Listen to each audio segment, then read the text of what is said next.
परम वंदनीय प्रातः स्मरणीय श्री महाराज जी के साथ आज बैठने का अवसर मिला और उनकी जो वेदना गौ सेवा के लिए है, वो कहते हैं इंद्रेश जी इतनी बड़ी गौशाला चल रही है लेकिन फिर भी दुर्भाग्य है, विश्व में सबसे ज्यादा गौमांस और गौ हत्या होने वाला दूसरा देश है भारत। इतनी रक्षा सुरक्षा के बाद भी गुजरात हो चाहे प्रांत हो, कितने भी हम लोग कहां जागृत हैं उस भाव के लिए। ठाकुर जी को अति प्रिय है गैया। कभी कभी हमें लगता है कि हमारी भक्ति भावना सेवा से ठाकुर जी रीझ नहीं रहे क्योंकि हम गौ सेवा के प्रति तत्पर नहीं हैं। हमारी सेवा से ठाकुर जी खुश तो होते होंगे, हमारी भावना से ठाकुर जी खुश तो होते होंगे, आनंदित होते होंगे, लेकिन जैसे ही मिलने का मन बनाते होंगे तब ठाकुर जी के मन में आती होगी सब करता है पर गौ सेवा का चित्त में भाव तो है नहीं, क्या करना है इससे मिलके। जो मुझे अति प्रिय है उससे ये दूर रहता है तो इससे मिलने का क्या अभिप्राय है। अब यहां कोई लीला कथा सुनाई जाए, यहां पर कोई प्रसंग सुनाया जाए तो सब लोग ध्यान से सुनते हैं, लेकिन जैसे गौ सेवा की बात आती है सब लोग इधर उधर देखने लगते हैं, फोन चलाने लगते हैं, किसी के मन में ऐसी जागृति आती ही नहीं। बंधुओं, जब तक गैया है तब तक कथा चल रही है, जब तक गैया है तब तक मंदिर चल रहे हैं, जब तक गैया है हम लोग हिंदू सनातन धर्म का पालन कर रहे हैं। जिस दिन एक भी गाय नहीं बचेंगी, भगवान ना करे ये दिन हमें देखना पड़े, उस दिन कुछ नहीं बचेगा। भारत में हिंदू वैदिकता सनातन धर्म विलंबी और भक्ति भाव आदि सब नष्ट हो जाएगा, कुछ नहीं बचेगा। ये थोड़ा बहुत जो हमारे अंदर भक्ति है वो इसलिए क्योंकि कुछ गाय अभी भी हैं भारत में। आपका गुजरात तो प्रसिद्ध है, सबसे सुंदर गायों में एक गाय गिरनार गाय यही होती है, गिरी गाय। कितनी सुंदर सुंदर गायों का यहाँ पर प्राकट्य होता है। यहाँ तो पास में ये जो क्या बानस है? ये गुजरात में ही आता है, ये तो प्रसिद्ध है गायों के लिए। हमारी प्रार्थना है बंधु, कुछ अपनी तरफ से हम कुछ कहें वो मत कीजिए, आप अपने मन से सोचो गौ के लिए हम क्या सेवा भाव रख सकते हैं, वो करने का प्रयास करो। महाराज जी के प्रकल्पों को आज देख करके आए, विलंब तो बहुत हुआ, सब लोग हम फ्री तो हो गए थे कि महाराज जी को चरणों में प्रणाम करने 3 बजे करीब पहुंचे महाराज जी के चरणों में। उसके बाद फिर महाराज जी बोले इंद्रेश जी बहुत दिन में आए हो, बैठो। सबको बाहर करके कम से कम 1.5 घंटा 2 घंटा हमसे चर्चा किए। 5 बजे तक तो महाराज जी से चर्चा ही करते रहे और जो वेदना, जो हृदय के उस कष्ट को महाराज जी ने प्रकट किया, तब मन में आया कि हम लोग क्या कर रहे हैं, कुछ भी तो नहीं। वास्तविक सेवा तो ऐसे महापुरुष कर रहे हैं जिनकी कृपा, जिनकी सेवा से हम आप सब लोग गौ सेवा, ठाकुर सेवा, कथा सेवा, अनुष्ठान आदि ये सब कर पाते हैं। कभी अवसर मिले, यहां से 2 घंटा लगता है केवल पथमेड़ा की एक शाखा नंदगांव। पथमेड़ा तो 3 घंटा लगेगा, पर नंदगांव आप लोग जरूर जाइएगा और वहां जाकर के बता दीजिएगा वहां पे कि ऊंझा से आए, इंद्रेश जी की कथा हुई थी, उनकी आज्ञा हुई कि जाना है तो एक बार दर्शन करके आना है। कैसी गौ सेवा होती है।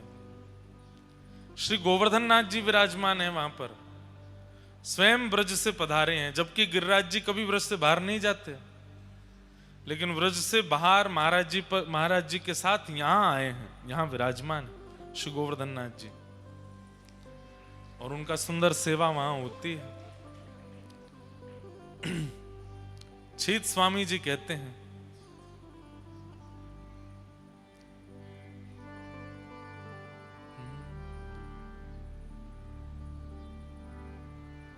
आगे गाय पाछे गाय, इत गाय उत गाय,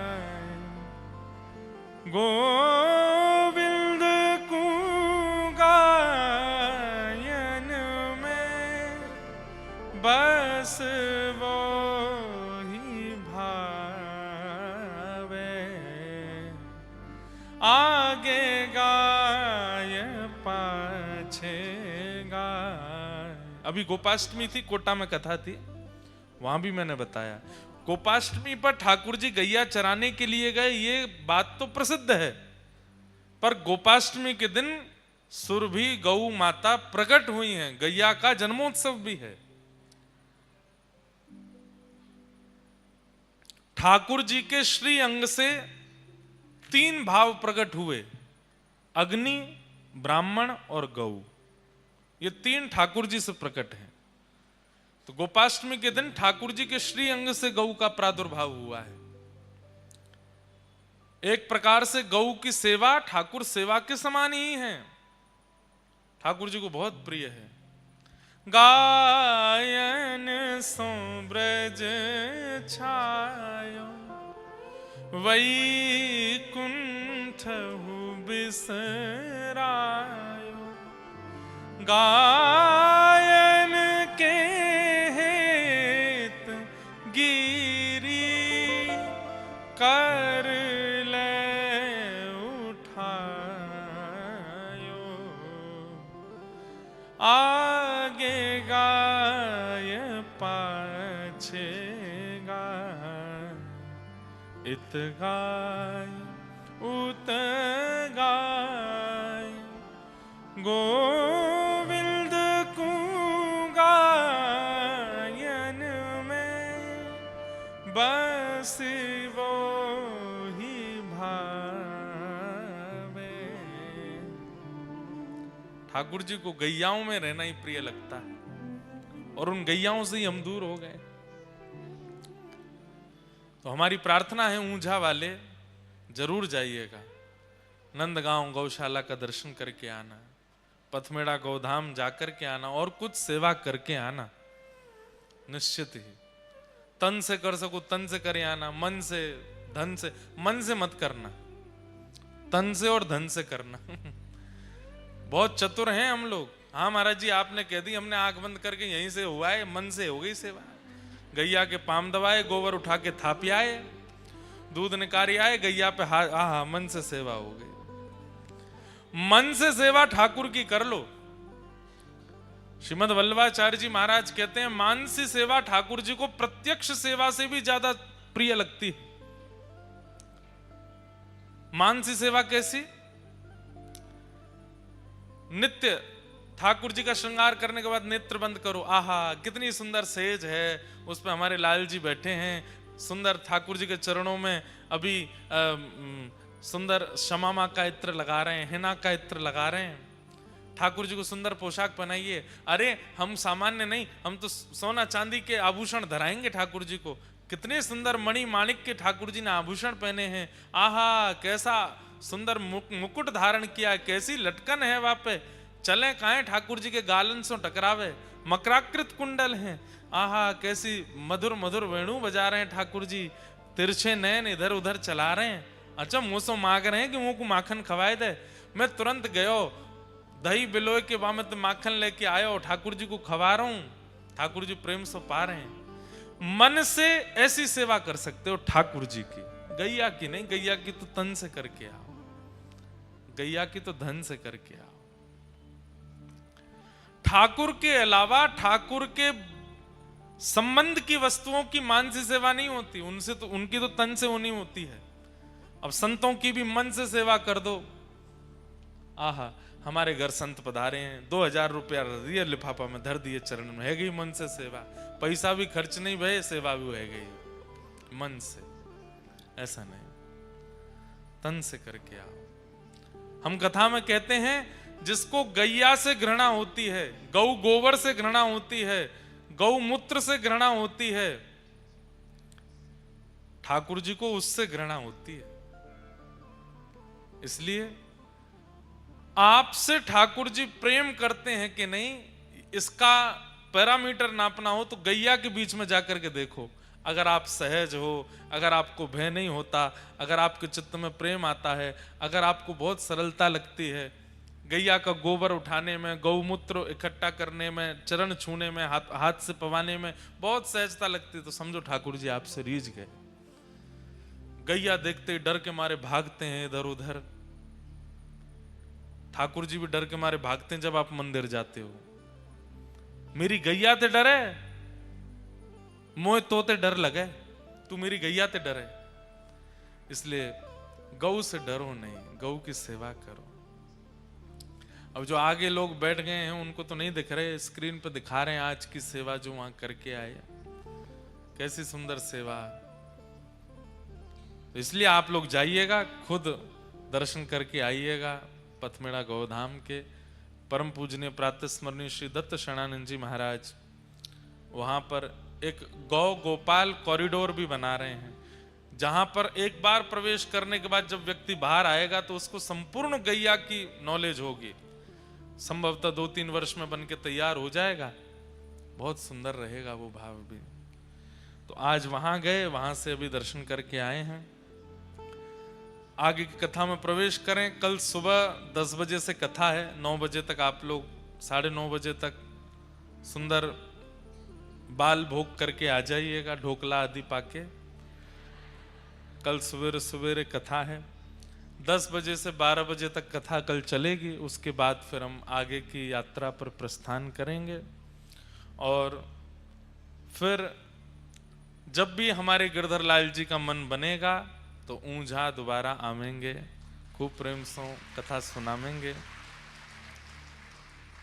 हमारे नायक परिवार ने बड़े मन से, बड़े हृदय से, खूब आनंद के साथ में इस कथा का क्रम रखा। ऊंझा अब अभी तक मुझे लोग बोल रहे हैं कि ऊंझा में लोग कथा सुन रहे हैं। मैंने कहा हाँ, कि देखो सुन रहे हैं। बोले महाराज जी वहाँ के लोग तो बड़े पंचुअल रहते हैं, बड़े वैसे रहते हैं, आनंद आराम वाले लोग हैं, और वहाँ तो हिंदी वासी ज़्यादा भाव समझते भी नहीं। मैंने कहा हमारी तो भाई खूब प्रेम से सुन रहे हैं कथा, खूब आनंद से आ रहे हैं। तो ये सब आप लोगों का बड़ी कृपा है कि आप सब लोग खूब पधारे, खूब प्रेम से कथा श्रवण को आए। बस ऐसे ही आप सबके चित्त में प्रेम भाव बना रहे। इस वर्ष की गुजरात की ये विश्राम कथा है। फिर अगले वर्ष आगामी 3 जनवरी से बड़ोदरा में आएंगे, तब वहाँ आप लोग पधारिएगा, खूब प्रेम से फिर वहाँ कथा श्रवण कराएंगे। द्वारिका हमारा आना जाना लगा रहता है, जबकि इस बार नहीं जा पाया मैं, नहीं तो गुजरात आऊं द्वारिका ना जाऊं ऐसा हो नहीं सकता, जरूर जाते हैं। पर एक भावना है, इच्छा है, जल्दी ही श्री डाकोर जी में भी कथा करेंगे और श्री रणछोड़ राय प्रभु को। और कथा तो क्या सब होती रहती है सब जगह, पर हमारी गिरधर लाल जी का उत्सव हर बार जगह जगह होता है। एक बार श्री डाकोर जी में करेंगे और श्री रणछोड़ राय प्रभु के वहाँ खूब प्रेम से रामदास बोढ़ाना के लिए ठाकुर जी कैसे मधुर द्वारिका से पधारे, वो सब लीला आदि सब श्रवण करेंगे। और इस बार हम नरसिंह मेहता जी के चरित्र का स्मरण स्पर्श तो कर ही नहीं पाए, जबकि हम पहले दिन बोले थे कि कुछ कुछ कहेंगे। पर श्री नरसिंह मेहता जी का चरित्र तब तक गाने में सुख नहीं है जब तक आपको गुजराती पद ना आते हों, क्योंकि नरसिंह मेहता जी के गुजराती के ही पद हैं, वो ना गवें तो फिर मेहता जी का चरित्र कैसा। तो इसलिए हम जानबूझ करके नहीं बोले हैं कि जब पद हों नरसिंह मेहता जी के और वो गाते हुए जब हम बोलें तो सुख मिलेगा, वो भी एक बार कभी करेंगे। आइए आगे के क्रम में प्रवेश करते हैं। बोलो बाल कृष्ण लाल की। कल हम लोगों ने बहुत जल्दी जल्दी में ही ठाकुर जी की व्रज लीला, वृंदावन लीला और गोवर्धन लीला का श्रवण किया, समय बहुत हो गया था। ठाकुर जी वृंदावन पधारे। वृंदावन का निर्माण स्वयं किशोरी जी ने अपने हस्त कमल से किया है। वृंदावन में प्रवेश, वृंदावन में निवास, वृंदावन में किसी भी प्रकार की स्थिति बिना श्री जी की आज्ञा के नहीं होती। अगर कोई ऊंझा में बैठ कर के भी वृंदावन को याद कर रहा है तो ये भी किशोरी जी की कृपा से है। वो अपने आप नहीं कर सकता, अपनी इच्छा से वृंदावन का स्मरण नहीं कर सकता। वृंदावन की स्मृति भी तभी होती है जब किशोरी जी चाहें। ऐसा श्रीधाम वृंदावन, ठाकुर जी वहां पधारे। वृंदावनम संप्रविश्य सर्वकाल सुखावहम गोप गोपी गवाम सेव्यम पुण्याद्री तृणविरुधम। भगवान वृंदावन आकर के अति प्रसन्न है। क्यों? क्योंकि श्रीधाम वृंदावन सर्व कालीन ठाकुर जी को सुख देने वाला है। ठाकुर जी जब विहार करते हैं वृंदावन में तो लता गुल्म वृक्ष सब ठाकुर जी के अनुकूल हो जाते हैं। श्री कृष्ण जब मार्ग में चलते हैं तो सारे वृक्ष नीचे को झुक जाते हैं, मानो ठाकुर जी को प्रस्तुत करते हैं, हमारे फल ले लो, हमारे पुष्प ले लो, हमें एक बार स्पर्श कर दो। और ठाकुर जी समस्त वृक्षों को स्पर्श करते हुए किसी के फल लेते हुए, अरे जिस वृक्ष में फल नहीं होते वो फल प्रकट कर देता है। ठाकुर जी आ रहे हैं, क्या पता ठाकुर जी स्पर्श कर लें, हमारे फल को स्वीकार कर लें। वृंदावन में यमुना जी का पावन तट है जहां पर बैठ करके ठाकुर जी मधुर मधुर वंशी बजाते हैं, प्रेम से सब गोपियों को गोप गोल ग्वालों को सुख देते हैं। ये वेणुनाद वंशीनाद कहां हुआ? गोकुल में नहीं हुआ। वंशीनाद ठाकुर जी ने वृंदावन में प्रारंभ किया। एक संत कथा सुना रहे थे, बहुत ध्यान से सुनना। ठाकुर जी ने वंशी बजाना शुरू कैसे किया? वंशी का निर्माण ही ठाकुर जी ने किया है। भगवान गौ बहुत प्रिय है। एक दिन गौ रोती रोती ठाकुर जी के पास आई। ठाकुर जी बोले, अरे तू काईकू रोवे, कहा भयो? मुझको बहुत जोर ते भय लगे। कौन ते भय लगे तो को? बोले मुझे मानवन ते भय ना लगे, मुझ कोई जानवर ते भय ना लगे, मुझ पर्वतन ते भय ना लगे, मुझ नदी ते भय ना लगे, एकमात्र ये बांस है जहां से मुझको बहुत भय लगे। छोटो बालक भी अगर बांस उठा ले तो गैया डर जाए, बांसों डर लगे। ठाकुर जी बोले, जा बांसते तो को डर लगे, वही बांसते तो को प्रेम कराऊंगा। ठाकुर जी ने जैसे ही एक हाथ से बांस पकड़ो तो जैसे ही एक हाथ को स्पर्श कियो 3 छिद्र प्रकट हुए, दूसरे हाथ को स्पर्श कियो 3 छिद्र और प्रकट हुए, और जैसे ही वो पकड़ करके अधर पर धारण करी 1 छिद्र और प्रकट भयो। जैसे ही प्राण पिरोए ठाकुर जी ने, ऐसी मधुर ध्वनि निकली वंशी बांस में ते। गैया के नेत्र बंद है गए, अपने आप चारों थनंते दूध प्रवाह हेने लगो। पूंछ उठा करके गैया चारों तरफ ठाकुर जी के डोलन लगी, और वही दिनासों ठाकुर जी गैया को सुख देवे के काजे वह बांस को वंशी बना करके मधुर मधुर स्वर में बजा में। पहलो कारण वंशी नाद को गैया को सुख देनो, क्योंकि ये गैया भयभीत होवे। अरे गैया तो को यही बांसते ही प्रेम कराऊंगा मैं, या हमारे ठाकुर जी वासों बंसी बजा में वेणुनाद करें। ऐसी मधुर वंशी बजा में कि गोपियों को अपने घर में बैठे बैठे ठाकुर जी के दर्शन होते हैं। उसी को वेणु गीत कहा गया श्रीमद् भागवत में। कभी अवसर मिले बंधुओं तो आप लोग YouTube पर जयपुर की अकिंचन कथा सुनिए। पहले हम अकिंचन कथा करते थे, लेकिन अब बहुत जल्दी फिर से करेंगे। अकिंचन कथा में पंडाल नहीं होता, अकिंचन कथा में माइक नहीं होता। आप लोगों की कथा शाम 8 बजे से रात्रि 11 बजे तक होती है। अकिंचन कथा सुबह 3:45 बजे से 7 बजे तक होती है। सुबह सुबह भोर में होती है, नदी के तट पर होगी, पहाड़ पर होगी, ऐसे प्राकृतिक स्थान पर होती है। पर आजकल इतनी भीड़ हो जाती है, इसलिए अकिंचन कथा अभी विश्राम में है। लेकिन बहुत जल्दी हम गिरनार में अकिंचन कथा करने वाले हैं। हमारी बात भी हो गई है, डील भी हो गई है, लेकिन उसके बारे में कथा प्रारंभ होने से 1 दिन पहले ही बताएंगे। तो जो 1 दिन में आ पाएगो ऊपर ही करेंगे पहाड़ पर कथा, वहीं अकिंचन कथा होगी सुबह सुबह 3:45 बजे। क्या सुख मिलता है, इतना आनंद आता है अकिंचन कथा में। तो एक बार जयपुर की अकिंचन कथा सुनिएगा, और उसमें भी वेणु गीत पर जो कथा हुई है, 3 दिवस की कथा है, अंतिम कथा वही हुई अकिंचन। इतनी मधुर कथा हमने गाई है, हम ही बता रहे हैं आपको। उसमें वेणु गीत के जो भाव प्रकट करती हैं गोपियां, आहा, कि वरहा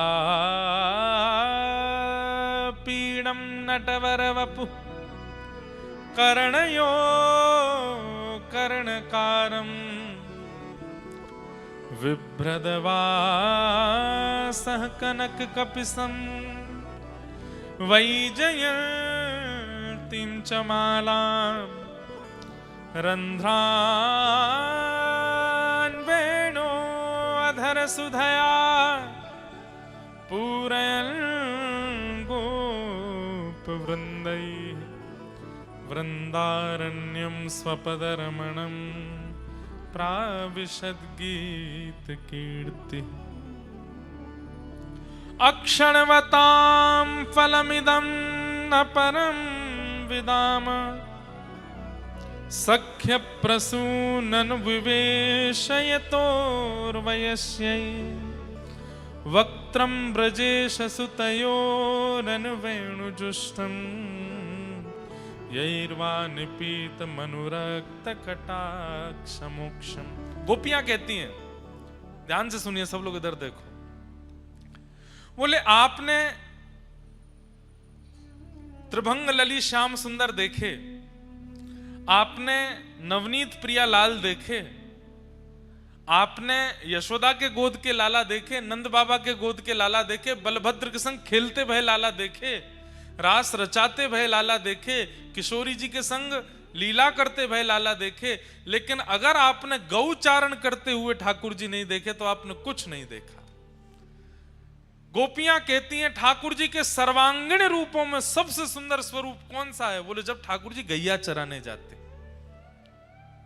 अक्षणवताम फलमिदम न परम विदाम। अरे इन आंखों को प्राप्त करने का सबसे बड़ा साफल्य क्या है? इन आंखों से पूरी दुनिया सृष्टि देखना नहीं, इन आंखों से गैया चराते हुए श्री कृष्ण को देखना। गोपियां कहती हैं हम किन शब्दों में वर्णन करें उस झांकी का। जब ठाकुर जी गौचारण करने जाते हैं, ऊंची धोती पहनते हैं, पांव में मोटे मोटे सोने के कड़ूला पहनते हैं, हाथों में कड़ूला पहनते हैं, गले में कोई माला नहीं पहनते, गले में गैया के पाम बांधवे वारे लोमना रस्सी, जहां में गोबर और रज लगी भैया वाकू पहने, सिर पे भी वही लोमना को बांधे, वही में मोर पिछ लगा लें। अब लोमना एक रस्सी है जिससे गैया के चरण बांधते हैं। ठाकुर जी मन में विचार करें कि अब ये लोमना मैंने बांध तो लियो, लेकिन ये सुंदर कैसे लगे। ठाकुर जी अपनो श्रृंगार भी बड़ो सुंदर करें, तो वह लोमना रस्सी को ऐसे बांध करके 2-3 परत बंजा में वाकी सुबह के बीच बीच में कोई पुष्प लगा लें, कोई नीलो पुष्प, कोई पीलो पुष्प, कहीं सफेद पुष्प, कहीं सुंदर लड़ कोई जा रही होवे वाकू धर लें। ये तुलसी की मंजरियां निकली रहती है ना, इन मंजरियों को निकाल करके मोर पिच्छ के अगल बगल में लगा लेते हैं, ऐसी सुंदर झांकी बन जाती है। काजल लगा में मोटो मोटो ठाकुर जी यहां कान कान तक काजल जावे, कोई श्रृंगार नहीं, केवल छोटी सी धोती और कमर में सुंदर कारी कमरी बांध करके, और गैयान को हाँकते भय अरी कारी कहां को जा रही, अरी धौरी न कितकुआ, सब गैयान के नाम है, कोई को नाम श्यामा है, कोई को नाम कपिला है, सब गैयान के नाम बोलते बोलते ठाकुर जी चल रहे हैं। और जैसे ही ठाकुर जी गैया चरावे निकले हैं, सब गोपियां अपनी अपनी द्वार पर आकर के खड़ी हो जाती हैं उस झांकी को देखने के लिए। गायों में होड़ लगी है, कौन ठाकुर जी के बगल में चलेगो। अच्छा बंधु एक बात बताएं, ये ठाकुर जी ऐसे खड़े होते हैं, दोनों पैर ऐसे कर लेते हैं, क्यों? जब जब ठाकुर जी त्रिभंग ललित स्वरूप धारण करके खड़े होते हैं, जैसे ही दोनों पैर ऐसे करके और ऐसे मुद्रा बनाते हैं, तो यहाँ कोहनी के नीचे एक गैया आ जाए, अपनी कमर लगा दे, तो ठाकुर जी वहां पे ऐसे खड़े रह जाएं। गैया नहीं है तो कोई सखा आ जाए, सखा नहीं है तो कोई वृक्ष जो दूर है, वो मन में विचार करे ठाकुर जी ऐसे त्रिभंगी भये हैं, अरे मैं इतना दूर काहे को हूं, तो वो वृक्ष जो जड़ है वो चैतन्य होकर के अपनी डाल वहां तक पहुंचा देता है ताकि ठाकुर जी को न एक सहारो मिल जाए। आज मंदिरों में हम दर्शन करते हैं तो ठाकुर जी को कोई सहारा नहीं दिखता, लेकिन कभी वृंदावन में त्रिभंग लली श्याम सुंदर को जब आप देखो तो उस समय कुछ इमेजिन किया करो, जैसे या कोहनी के नीचे कोई तो है, या तो गैया है, या तो कोई वृक्ष है, या कोई सखा है, या कोई गोपी है, या दाऊ दादा है, कोई तो है। और कभी कभी अनुभव करते करते स्वयं को ही देख लो, हम खड़े हैं ठाकुर जी के नीचे, यहाँ कंधा लगा के ठाकुर जी ऐसे बंशी बजा रहे हैं। गैयान में होड़ लगी है, कौन खड़ो होगा ठाकुर जी की कोहनी के नीचे, और वह होड़ के चक्कर में गैयान के खुरन से उड़वे वाली धूर ठाकुर जी के प्रश्वेत पसीना से जाकर के चिपक रही है। अपने आप ही सुंदर सुंदर आकृति बन रही है। यहाँ बीच में तिलक है और तिलक के बगल में ठाकुर जी की मधुर मधुर आकृति, गालन पे, माथे पे, किनारे पे, सुंदर केश की अलकावलियों पर भी गौ रज लगी वही है। ऐसे ठाकुर जी वन में गैया चरावे के काजे जा रहे हैं। गोपियां कह रही हैं, जिन्होंने ये रूप नहीं देखा, ये छवि नहीं देखी, उन्होंने कुछ नहीं देखा। अक्षणवतां फलमिदं न परं विदाम सख्य प्रसूननु विवेशयतोर्वयस्यै वक्त्रं व्रजे ससुतयो रणवेणुजुष्टं यैर्वानिपीतमनुरक्तकटाक्षमोक्षं गोप्यः किमाचरदयं कुशलं स्म वेणु दामोदरो दामोदराधरसुधामपि गोपिकानां भुङ्क्ते स्वयं यद् विशिष्टरसं हृदिन्यो हस्यत्वचोश्रुमुमुचोस्तरवो यथार्या। बांस की बंसी जब ठाकुर जी बजाते हैं तो वो रस, वो स्वर जैसे ही गोपियां सुनती हैं, गोपियों के नेत्र बंद हो जाते हैं और घर में बैठी हुई गोपियों को ठाकुर जी कोसों दूर गैया कैसे चला रहे हैं उसका अनुभव होने लग जाता है।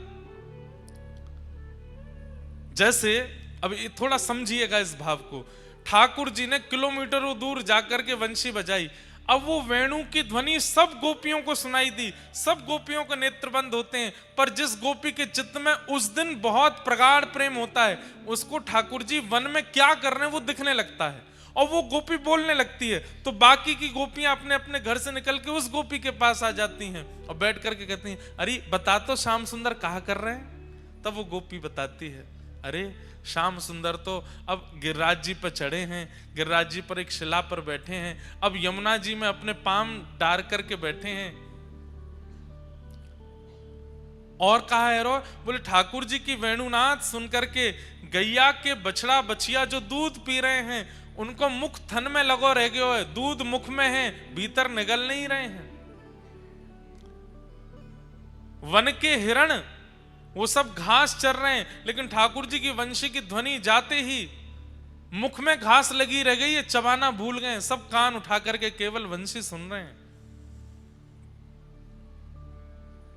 यमुना जी की धारा स्तब्ध हो गई है, यमुना जी आगे को बह नहीं रही हैं। क्यों? ठाकुर जी वहीं तट पर खड़े होकर के वंशी बजा रहे हैं, उनके रूप माधुरी का दर्शन कर रही हैं।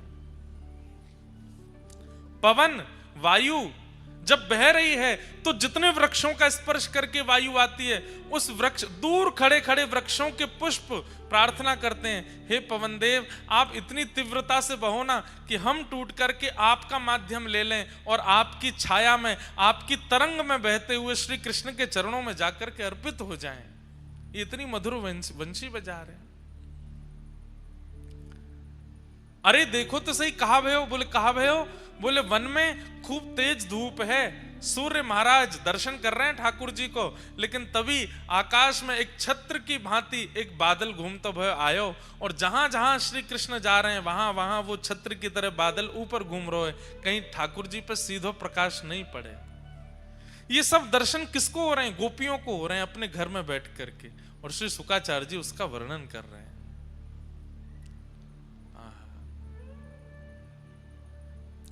ये वेणु गीत है। ऐसे वेणु गीत के माध्यम से गोपियों के चित्त को दर्शन ठाकुर जी करा रहे हैं। बंधुओं, एक बात हम सत्य बताएं आपको, आज भी वेणु गीत संभव हो सकता है। आप ऊंझा में बैठे हैं, अहमदाबाद में बैठे हैं, बड़ोदरा में बैठे हैं, कहीं भी बैठे हैं, आपका प्रेम और भाव ठाकुर जी के प्रति अगर प्रगाढ़ है तो आप जहां बैठे हैं वहां बैठ करके केवल सत्संग सुनने लग जाइए, नेत्र बंद करके।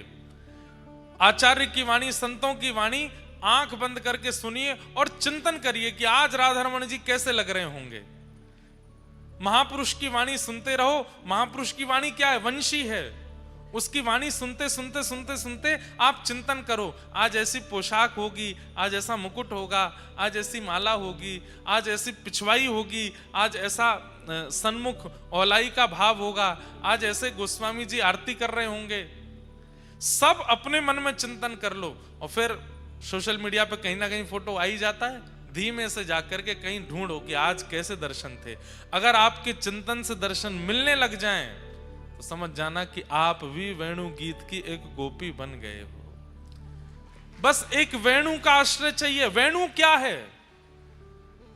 कथा वक्ता की वाणी, आचार्यों की वाणी, जो वो सत्संग सुधा अपनी कथा में कहते हैं, वो वंशी ही है। उसको वेणु के माध्यम से, वेणु का भाव रख करके सुनो। आप कथा सुनते हैं, अपने घरों पर सुनते हैं, गाड़ियों में सुनते हैं, इसी भाव से सुनो कि ठाकुर जी की वंशी है, मुरली है, वंशी है, वेणु है, अलग अलग प्रकार हैं। कोई बहुत बड़े महापुरुष हैं जो ज्ञान वैराग्य की चर्चा करते हैं, उनके प्रति भाव रखो, ये वंशी हैं। कोई बड़ी रसभरी चर्चा करते हैं, ठाकुर जी की मधुर मधुर लीला सुनाते हैं, ये वेणु हैं। कोई थोड़ी ज्ञान वैराग्य की भी बात करते हैं, रसभरी चर्चा भी करते हैं, मधुर मधुर संगीत भी सुनाते हैं, ये कौन? ये मुरली हैं। और यही भाव रखो, अब वंशी सुन रहे हैं, अब वेणु सुन रहे हैं, अब मुरली सुन रहे हैं। आप आचार्य वाणियों को ठाकुर जी की वंशी मान करके जब सुनने लग जाओगे, जिन ठाकुर का चिंतन करोगे, जहां बैठ करके करोगे, एक बार नहीं, 2 बार नहीं, 10 बार नहीं, कुछ प्रयास करते करते ऐसा होने लगेगा कि आप कितनी भी दूर बैठे हो, सत्संग वार्ता सुनते सुनते जैसा चिंतन करोगे वैसा श्रृंगार ठाकुर जी का होगा। आपको वहीं बैठ के अनुभव हो जाएगा। ताज बेगम कथा आती है, हिंदू नहीं थी वो, मुस्लिम थी। मंदिरों में प्रवेश वर्जित था उनके लिए। क्या करती थी? तो मंदिरों के बाहर जो संत महापुरुष बैठे कीर्तन करते, कथा सुनाते, उनके पास बैठ जाती और उनकी कथा सुनते सुनते नेत्र बंद कर लेती। मंदिर में तो नहीं जा सकती, निषेध है मेरा जाना। बाहर ही बैठे बैठे चिंतन करती। आज ठाकुर जी ने लाल पोशाक पहनी होगी, आज स्वर्ण का मुकुट धारण किया होगा, कानों में मकराकृत मत्स्याकृत कुंडल पहने होंगे, गले में मोतीन की माल होगी। आज भोग में ठाकुर जी को ये पधराया होगा, कढ़ी भोग होगा, चावल भोग होगा, ऐसा भोग होगा। वहीं बैठे बैठे चिंतन करती और जैसे ही मंदिर से दर्शनार्थी बाहर निकल के आते तो बस उनके आगे हाथ जोड़ के कहती, हमें और कुछ नहीं, बस इतना बता दो आज पोशाक कैसे वर्ण की है। और जैसे ही वो आके कहता आज तो ठाकुर जी ने लाल वर्ण की पोशाक पहनी, बस वहीं ताज बेगम नृत्य करने लगती कि मैं भले ही भीतर नहीं जा पाती पर ठाकुर मुझे बाहर आके ही दर्शन कराए थे। आचार्य वाणी क्या है? सत्संग सुधा क्या है? कथा वार्ता क्या है? ये ठाकुर जी की वंशी ही है। इसको वेणु मान करके सुनो और वेणु में भी ऐसी भावना रखो। बंधुओं, एक बार के प्रयास से वो वेणु जैसा अनुभव नहीं कराएगी, समय देना पड़ेगा, साल भर भी लग सकता है, पर भावना आपको धारण करनी पड़ेगी कि ये वक्ता की वाणी वेणु है, यही ठाकुर जी की वंशी है। सुनते सुनते सुनते सुनते एक दिन ऐसा आएगा आपको शब्दों में स्वर का अनुभव होने लगेगा और शब्दों में ही ठाकुर जी का दर्शन होने लगेगा, अनुभूति होने लगेगी और उसी अनुभूति से एक दिन साक्षात्कार हो जाएगा ठाकुर जी के उस मधुर स्वरूप का।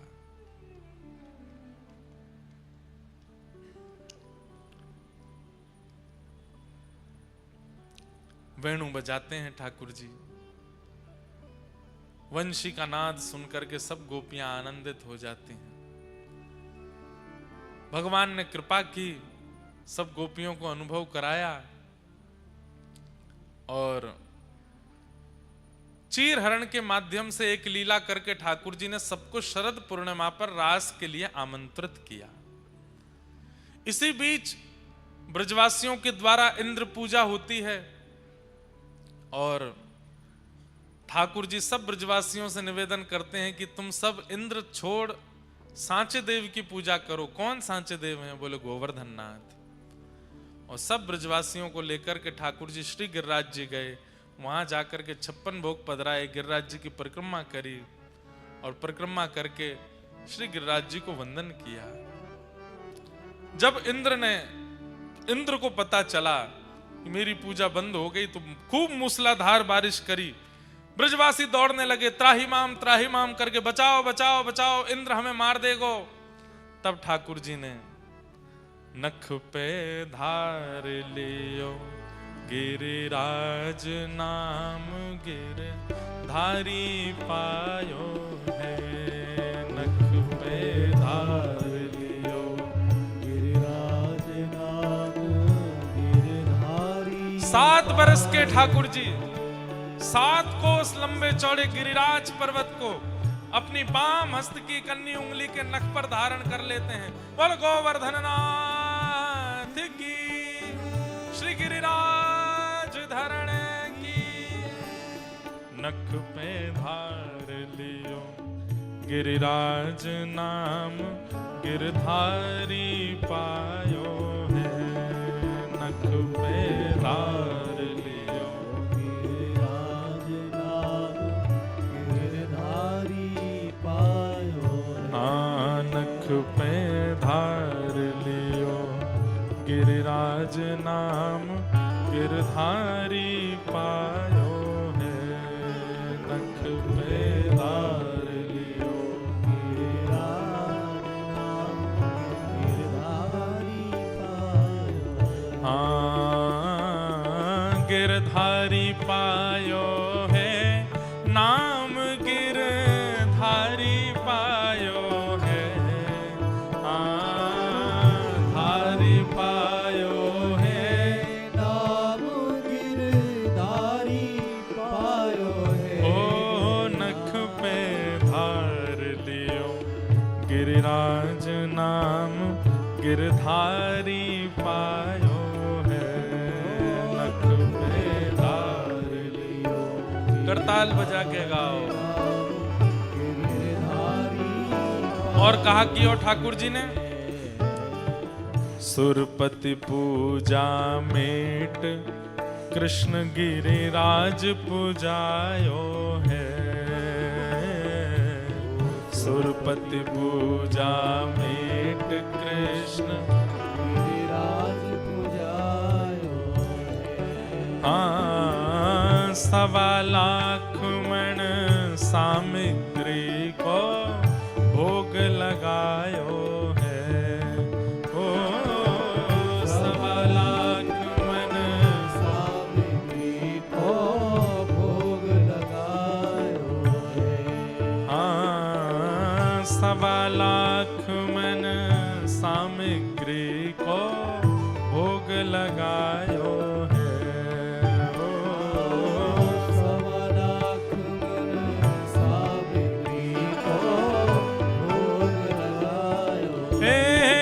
नख पे धार लियो गिरिराज नाम, गिरधारी पायो है। नख पे धार लियो गिरिराज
में खबर क्रोध सुरपति को छायो है।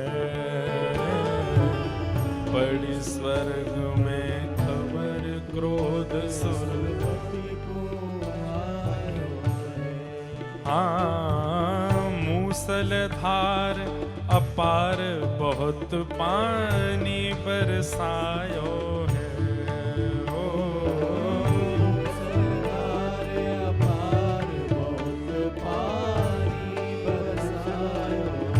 पर पड़ी न व्रज में बूंद इंद्र देखत घबरायो है।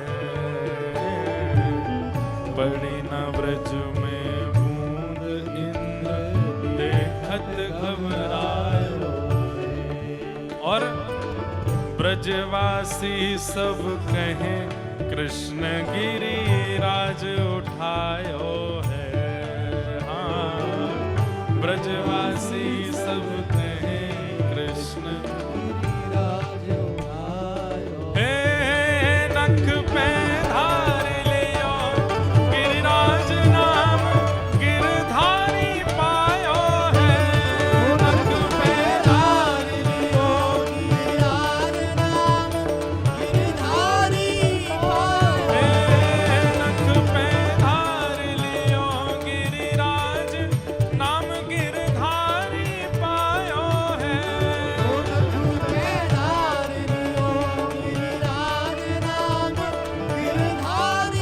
ओ गिरिराज धरण प्रभु तुम्हारी शरण। रखो लाज हमारी गोवर्धन। हे प्रभु तुम्हारी शरण, प्रभु तुम्हारी शरण। तुम्हारी शरण प्रभु तुम्हारी शरण। प्रभु तुम्हारी शरण, प्रभु तुम्हारी शरण। तुम्हारी शरण प्रभु तुम्हारी शरण। नख पे धार लियो गिरिराज नाम गिरधारी पायो है।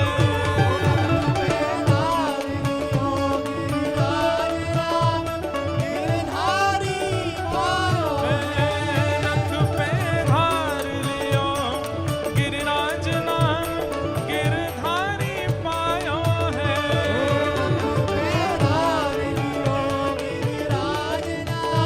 प्यारे गिरधर लाल की।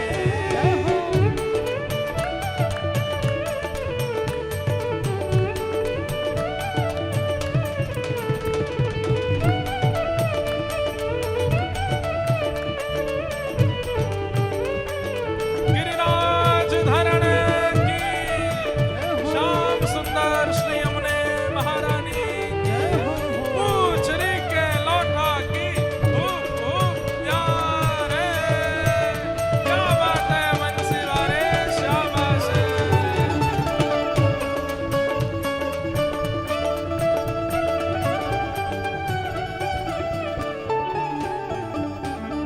धन धन श्री व्रज चंद्र इंद्र को मान घटायो है। धन धन श्री व्रज चंद्र इंद्र को मान घटायो है। धन धन श्री व्रज चंद्र इंद्र को मान घटायो है। धन धन श्री व्रज चंद्र इंद्र को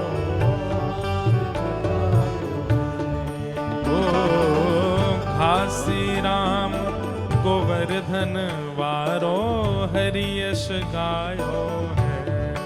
ओ घासी राम गोवर्धन वारो हरि यश गायो है। ओ घासी राम गोवर्धन वारो हरि यश गायो है।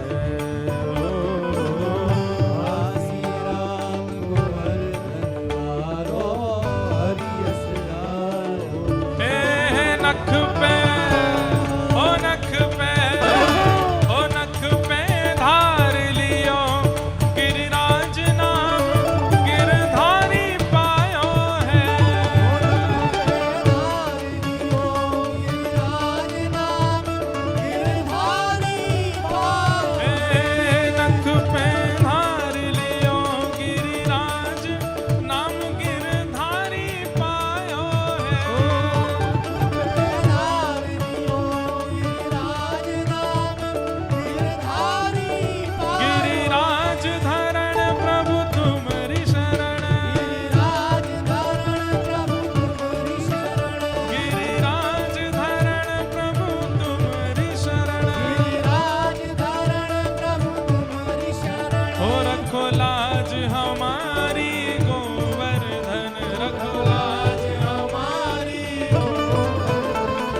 रखो लाज हमारी गोवर्धन, हे नख पे हो नख पे हो नख पे धार लियो गिरिराज नाम गिरधारी पायो है। हो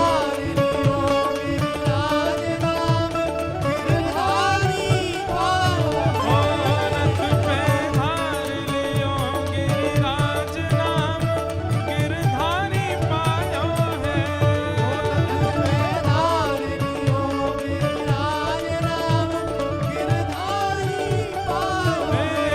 नाम गिरधारी पायो है, नाम गिरधारी पायो है, नाम गिरधारी पायो है, नाम गिरधारी पायो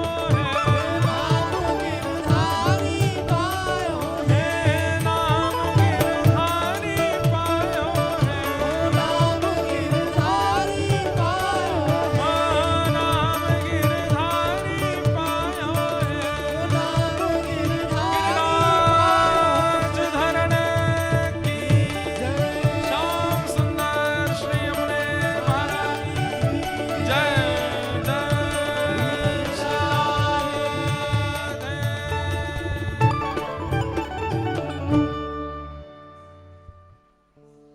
धन धन श्री व्रज चंद्र इंद्र को मान घटायो है। धन धन श्री व्रज चंद्र इंद्र को मान घटायो ओ घासी राम गोवर्धन वारो हरि यश गायो है। घासी राम गोवर्धन वारो हरि यश गायो है। नख पे धार लियो गिरिराज नाम गिरधारी पायो है। नख पे धार लियो गिरिराज नाम गिरधारी पायो। गोवर्धन, ध्यान से सुनिए सब लोग, इधर देखो। कितने लोग गिरिराज जी गए हैं, गोवर्धन गए हैं? भाई हमारे गोवर्धन में सबसे ज्यादा भीड़ ही गुजरातियों की रहती है। आए दिन गुजराती परिक्रमा करते रहे। जो नहीं गए हैं कब जाओगे भैया? कितने दिनों बाद जाओगे? ठाकुर जी के पास जावे में ज्यादा विलंब मत करे करो। कल को प्राण निकल गए तो पहले ही पहुंच जाओ। जब तक तन में प्राण है ठाकुर जी के दर्शन कर आओ भैया। एक बार गिरिराज जी की परिक्रमा लगाया आओ। गोवर्धन, गौ कहते हैं इंद्रियों को। ध्यान से सुनिए सब लोग, इधर देखिए। गौ माने इंद्रियां। हमारे शरीर में कितनी इंद्रियां होती हैं? 10। पंच ज्ञानेंद्रिय और पंच कर्मेंद्रिय। पंच ज्ञानेंद्रिय जिनसे हमें ज्ञान होता है। सुंदरता का ज्ञान नेत्रों से, सुगंधि का ज्ञान नाक से, स्वर का ज्ञान कान से, वायु का ठंड गर्म का ज्ञान त्वचा से, स्वाद का ज्ञान जिह्वा से। ये पंच ज्ञानेंद्रिय आंख नाक कान त्वचा और जीव, पंच ज्ञानेंद्रिय। पंच कर्मेंद्रिय हाथ पैर मुख और 2 गुप्त उपस्थ इंद्रिय। ये 10 इंद्रियां हैं। इनके समूह को कहते हैं गौ। क्या कहते हैं? गौ। और इनका जो कृष्ण भक्ति में वर्धन करे उनका नाम क्या है? गोवर्धन। कई लोग होते हैं उनको प्रसाद पाने में तो बहुत रुचि होती है। मंदिरों का प्रसाद पाना बहुत अच्छा लगता है। हमने सुना उमिया माता के मंदिर में बहुत बढ़िया प्रसाद बनता है। कई बार लोग अपने घर में भोजन नहीं बनाते, ऊंझा वाले वहीं पा जाते हैं। 20 रुपए की थाली भरपेट भोजन मिलता है उमिया माता के यहाँ। भले ही दर्शन नहीं किए उमिया मैया के, लेकिन रसोई घर में जाके प्रसाद पा लेते हैं। कई लोगों की जीव में तो भक्ति है, क्या प्रसाद चाहिए मंदिर का। मंदिर का प्रसाद बहुत अच्छा होता है। नाथ द्वार में प्रसाद पाओ। हमारे द्वारिकापुरी में द्वारिकापुरी में प्रसाद पाया कभी? कभी द्वारिका में कोई पुजारी जी वहां के सेवायत हों, उनसे प्रार्थना करना, हे पुजारी जी ठाकुर जी का राजभोग प्रसाद हमको भी पवा दीजिए। अगर कोई सेवा आदि लगती हो तो सेवा दे के पाना, लेकिन पाना। इतना आनंद आता है द्वारिकाधीश के प्रसाद में। एक तो पतली पतली रोटी, बहुत पतली रोटी बनाते हैं वहां पे। हमें तो लगता है शायद रोटी अलग कर देते होंगे 2 भाग सेकने के बाद, इतनी पतली रोटी गुजरात में बनती है। मैंने कई वैष्णवों के यहाँ भी प्रसाद पाया, इतनी पतली रोटी बनाते हैं। जब वो परोसने आते हैं तो हमने कही भाई वैसे तो 2-3 रोटी पाते हैं, पर ये तो 10-15 धर दो, एक आध में तो पेट भरना नहीं, इतनी पतली रोटी। अच्छा, गुजरात में भी सब जगह अलग अलग प्रसाद की विधि है। सौराष्ट्र में जाओ वहां पे अलग तरीके से प्रसाद पवाते हैं। रोटी होगी इतनी बड़ी रोटी पतली, सब्जी कटोरी में नहीं देते, ऐसे देते हैं चटनी की तरह, नेक नेक थोड़ी थोड़ी चटनी दे देंगे, ऐसे वहां होता है। ये मैंने अनुभव किया कईयों के घर पे भी। तो पाइए कभी। और साथ में एक वो लाल लाल सा कुछ पाते हैं, आपके गुजरात में संभारो बोलते हैं, जाने क्या बोलते हैं उसको, हैं? संभारो हैं। अब यहाँ उत्तर गुजरात में अलग है, वहां अलग है। एक तो भोजन ही इतने हैं, पर बड़ा सुख मिलता है। मीठी दाल, मीठी कढ़ी, मीठी सब्जी। उत्तर भारतीयों को पता ही नहीं चलता कि सब्जी कौन सी थी, सब में चीनी है। थोड़ी चीनी तो डालते हैं। जब गुजरात में गुजराती प्रसाद रोज पाते हैं ना, तो 2-4 दिन बाद तो कहना पड़ता है अब चीनी नहीं डालना। अब पता ही नहीं चल रहा है, रोज चीनी डलती, सब में चीनी। द्वारिकाधीश जी का प्रसाद पाओ, इतना मधुर प्रसाद, मतलब पा करके ऐसा अनुभव होता है कि ठाकुर जी ने पाया है, ठाकुर जी ने भोग लगाया है, ठाकुर जी का अधरामृत है, ऐसा अनुभव होता है। तो कई लोगों की जीव बड़ी भक्त होती है, मंदिरों के प्रसाद पवा दो उसको, वो बड़ा सुखी। जगन्नाथपुरी के महाप्रसाद पवा दो, द्वारिकाधीश जी का प्रसाद पाओ, श्रीनाथ जी का प्रसाद, वृंदावन में राधा रमण जी की कुलिया, और हमारे श्री राधा वल्लभ लाल जी की खिचड़ी, और बिहारी जी का पराठा। बिहारी जी पराठों पामे बहुत जोरदार, हमारे वृंदावन बिहारी लाल। और आपके दाऊ जी की आलू की सब्जी, दाऊ जी में ब्रज में काली मिर्च और आलू की सब्जी बनती, इतनी शानदार, बस पानी लेके बैठना खूब सारा, खूब मिर्च होती है, लेकिन बहुत स्वाद लगता है। नंद भवन नंदगांव जाइए, नंदगांव में कभी वहां का प्रसाद पाइए, वहां के कढ़ी चावल, आहा क्या कहने महाराज, ऐसा लगे ठाकुर जी पाए हैं अपने हाथन से, ऐसा स्वाद आवे उनमें। ऐसा स्वाद दुनिया में कोई और प्रकट कर नहीं सकता जो मंदिरों के प्रसाद का स्वाद होता है। तो कई लोगों की जीव तो भक्त होती है, मंदिर के प्रसाद पाने में बड़ी रुचि, पर दर्शन में रुचि नहीं है। वो दर्शन भी इसीलिए करते हैं कब कपाट बंद हो, कब प्रसाद मिले। कई लोगों की दर्शन में रुचि होती है पर प्रसाद में रुचि नहीं होती, मैंने एक आध देखे हैं ऐसे। अब हमारा तो नियम है कि कहीं तीर्थ में कथा होती है तो मैं रसोई का प्रसाद नहीं पाता, फिर मैं मंदिर का ही प्रसाद पाता हूं, चाहे थोड़ा मिले पाऊंगा मंदिर से ही। द्वारिका में कथा है तो कहीं नहीं पाएंगे, मंदिर में ही पाएंगे। जगन्नाथपुरी में कथा है तो महाप्रसाद ही पाएंगे। नाथद्वार में कथा थी, लाल जी का उत्सव था, मंदिर का ही भोग आएगा, श्रीनाथ जी का वही पाएंगे, नियम है। जहां व्यवस्था नहीं है वहां फिर ठाकुर जी को निवेदित करते हैं, नहीं तो मंदिर का ही प्रसाद पाते हैं। तो कई लोग साथ में रहते हैं, उनमें कई लोगों को अरे या में नमक ना डालो, या में नींबू ना डालो, या में मिर्च कम रह गई है, एक अलग से मिर्च दो। ठाकुर जी के प्रसाद का एक नियम है, ऊपर से कुछ नहीं डालना है, जैसा ठाकुर जी ने आरोगा है वैसा ही आपको पाना है। प्रसाद के प्रति आप अन्न की भावना रखते क्यों हो? वो दाल नहीं है, वो चावल नहीं है, वो रोटी नहीं है, सब्जी नहीं है, ठाकुर जी का अधरामृत है। अधरामृत जैसा मिला है वैसा पाना है। प्रसाद पाने की भी बड़ी विधि है, लोग नहीं जानते। अब महाप्रभु जगन्नाथ जी का प्रसाद पाते हैं, उसमें ऊपर से बहुत कुछ डाल लेंगे, नमक डालेंगे, नींबू निचोड़ेंगे, सब ठीक है। अब तो वहां के पंडा पुजारियों ने भी हमें सिखाया, ऐसे मिर्च तोड़ के नमक डाल के फिर पाते हैं, पर ऊपर से अगर प्रसाद में कुछ डाला जाता है तो प्रसाद का 50% जो पुण्य है, जो भाव है और जो उसका ओज तेज है वो नष्ट हो जाता है। प्रसाद तो जैसा मंदिर से आए पा लीजिए।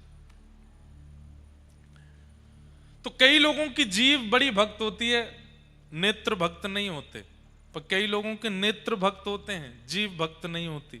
मंदिर के प्रसाद नहीं बढ़िया लगा, हम तो होटल में खा लेंगे, मंदिर का नहीं भाता हमको, कम नमक डालते हैं, कम मिर्च डालते हैं। कई लोगों की जीव भी भक्त नहीं होती, नेत्र भी भक्त नहीं होते, पर उनके पैर भक्त होते हैं। कैसे भक्त? ना उनको दर्शन में रुचि है, ना उनको प्रसाद में रुचि है, पर हाँ कहीं कीर्तन चल रहा हो, ठाकुर जी का मधुर भजन चल रहा हो तो नाचने में बड़ी रुचि है उनकी, नाचते हैं। भजन कीर्तन में उछल उछल के नाचेंगे, खूब नृत्य करेंगे। लेकिन जैसे कथा शुरू होती है, कीर्तन विश्राम होती, कथा शुरू होती, नीचे मुंह करके बैठ जाते हैं। अब कब दूसरा गावेंगे भजन, कब दूसरा भजन है, कथा में हमारे मन नहीं लग रहा है, भजन गाओ, कीर्तन सुनाओ, नाचना है हमको। अब तो नहीं होता, पहले जब कथा करते थे लोग बाग इतना जानते नहीं थे, तो लोग बाग नीचे से फरमाइश भेजते थे, ये वाला भजन सुना दीजिए, ये वाला मैंने कि तो भजन संध्या करने आए, कथा करने आए, हम मन में जो आएगा वो सुनाएंगे। तो कई लोगों के पैर भक्त होते हैं, पर ना नेत्र भक्त हैं, ना जीव भक्त है, ना कान भक्त हैं। कई लोगों के हाथ भक्त होते हैं, ना दर्शन में रुचि, ना नृत्य में रुचि, ना प्रसाद में रुचि, पर उनसे सेवा कितनी भी करा लो, मंदिर की खूब सेवा करेंगे, ठाकुर जी का मंदिर सजाना, ठाकुर जी के मंदिर में सेज सजाना, ठाकुर जी का मंदिर बढ़िया हो, साफ सफाई करवा लो, सब बढ़िया, लेकिन बाकी और रुचि नहीं।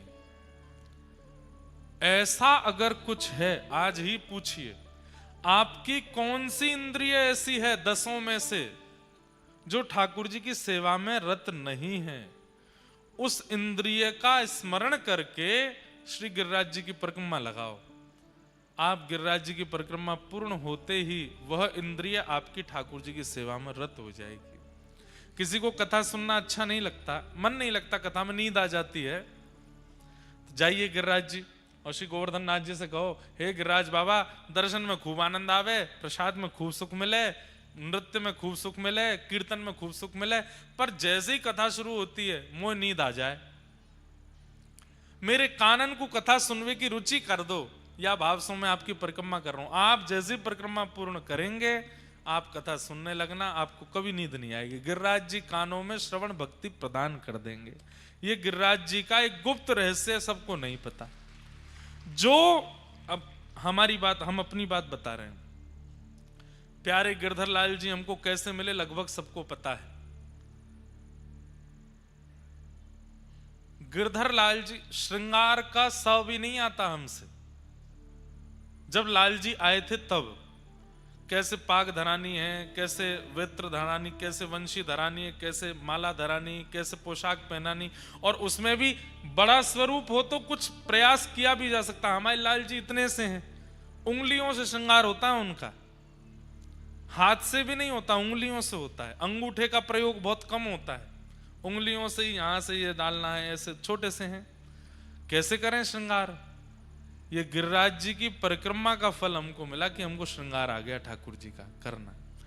ठाकुर जी की भक्ति में जो गुण आपके अंदर ना हो, उस गुण के लिए श्री गिरिराज जी के पास जाओ और प्रार्थना करो। एक साथ सारे गुण बोल दो, हे ठाकुर जी, हम में श्रृंगार का लक्षण भी आ जाए, हम में पाक विद्या भी आ जाए, सुंदर सुंदर प्रसाद बना सकें। हे ठाकुर जी, हम में ठाकुर जी की सुंदर कीर्तन गावे भी आ जाए, सुंदर उनमें नृत्य करवो भी आ जाए, ठाकुर जी की मधुर सेवा में हम निपुण हैं जाएं। इस भाव से गिरिराज जी की परिक्रमा करोगे तो उनका नाम है गोवर्धन। गो माने इंद्रियों का, जो कृष्ण भक्ति में वर्धन करे वो गोवर्धन, वो गोवर्धन है। इस स्थान पर जहां हम कथा सुन रहे हैं, यहां 2 बार श्री डोंगरे जी महाराज की कथा हो चुकी है। इसी जगह पर ऊंझा में, इसी प्रांगण में श्री डोंगरे जी महाराज 2 बार कथा कर गए। डोंगरे जी महाराज अपनी कथा में एक बात कहते हैं कि 10 इंद्रियों में 2 इंद्रियां ऐसी हैं, उपस्थ इंद्रिय, गुप्त इंद्रिय। किसी ने प्रश्न किया, इनसे भगवत भजन कैसे होगा? आंखों से हो जाएगा, मुख से हो जाएगा, हाथों से हो जाएगा, पैरों से हो जाएगा, कान से हो जाएगा, गुप्त इंद्रिय का भजन कैसे हो? तब डोंगरी जी महाराज कितनी सुंदर बात कहते हैं कि अपने तन को मंदिर मानो, अपने तन को मंदिर मानो, और मंदिर मान करके इस मंदिर में शुद्धता बनी रहे, पवित्रता बनी रहे, उस भाव से उपस्थ इंद्रिय से मल मूत्र आदि का परित्याग कर दो और यह भाव रखो कि हमारा तन रूपी मंदिर पवित्र रहे। इतना मात्र करने मात्र से 10 इंद्रियों का भजन हो जाता है, गुप्त इंद्रिय का भी भजन हो जाता है। और ब्रह्मचर्य का पालन करो, भगवान का गुप्त इंद्रिय से भजन है, आदि आदि। तो गोवर्धन जो हमारी इंद्रियों का कृष्ण भक्ति में वर्धन करे, उनका नाम है श्री गोवर्धन। इसलिए हम सबसे निवेदन करते हैं कि वृंदावन जाने से पहले गिरिराज जी जाया करो। लोग बाग उल्टा करते हैं, पहले वृंदावन जाते हैं, दर्शन करके फिर लौटते समय गिरिराज जी होते हुए फिर बाहर जाते हैं। नहीं, आते ही पहले गोवर्धन जाओ, गोवर्धन की परिक्रमा करो, परिक्रमा करने के बाद फिर वहां से बरसानो जाओ, श्री जी के दर्शन करो, श्री जी के दर्शन करने के बाद फिर समय ज्यादा नहीं है तो फिर वृंदावन आ जाओ, नहीं तो सब जगह जाओ, गोकुल जाओ, महावन जाओ, तो वृंदावन सबसे अंत में आओ। वृंदावन के बाद ठाकुर जी मथुरा ही गए कंस को मारने, वृंदावन के बाद कहीं नहीं गए। ठाकुर जी की जैसी गति वैसे चलना चाहिए, फिर भी गिरिराज जी जाओ। अच्छा, गिरिराज जी क्यों जाना चाहिए पहले? क्योंकि ठाकुर जी ही ब्रजवासियों को लेकर के गए गिरिराज जी पुजवावे। ठाकुर जी स्वयं भगवान ब्रजवासियों के संग रहते हुए भी उनको गिरिराज जी के पास लेके गए, बोले पहले इनको वंदन करो, इनकी पूजा करो। जिनकी पूजा स्वयं ठाकुर जी करा रहे हैं, सबसे पहले ब्रज में आते उनकी पूजा करो, उनको वंदन करो, उनकी परिक्रमा करो, फिर वृंदावन आओ, ऐसी भावना। अच्छा, इंद्र की पूजा क्यों बंद कराई भगवान ने? इस पे भी 2 बात हम कह के फिर आगे चलते हैं। देखो, जब आप किसी से संबंध बना लेते हैं तो संबंधी व्यक्ति को आपकी हर एक स्थिति का पता रहता है। आपने किसी को अपना मित्र बनाया, अब मित्र बनने के बाद आप क्या अच्छा करते हैं, क्या गलत करते हैं, क्या बुरा करते हैं, मित्र को सब पता है। अगर आप कुछ गलत करते हैं तो मित्र आपको रोकेगा, टोकेगा, सही मार्ग बताएगा। जो आपकी गलत स्थिति देख करके आपको रोकता टोकता ना हो, उसको मित्र नहीं मानना चाहिए, वो शत्रु है। आप गलत कर रहे हैं और वो आपको रोकता नहीं है, आपको और बढ़ावा देता, और बढ़िया तू और कर, वो मित्र नहीं हो सकता, वो शत्रु है आपका। पर आपकी गलत स्थिति देख के जो रोके, वही सखा है, वही मित्र है। ठाकुर जी ने मन में विचार किया, ये ब्रजवासी इंद्र की पूजा करते हैं। इंद्र कौन है? देवता है। और देवराज इंद्र को एक कार्य मिला है, क्या?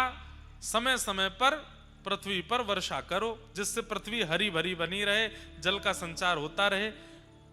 इंद्र को एक कार्य के लिए रखा गया है, वो देवता पूजने के लिए नहीं है।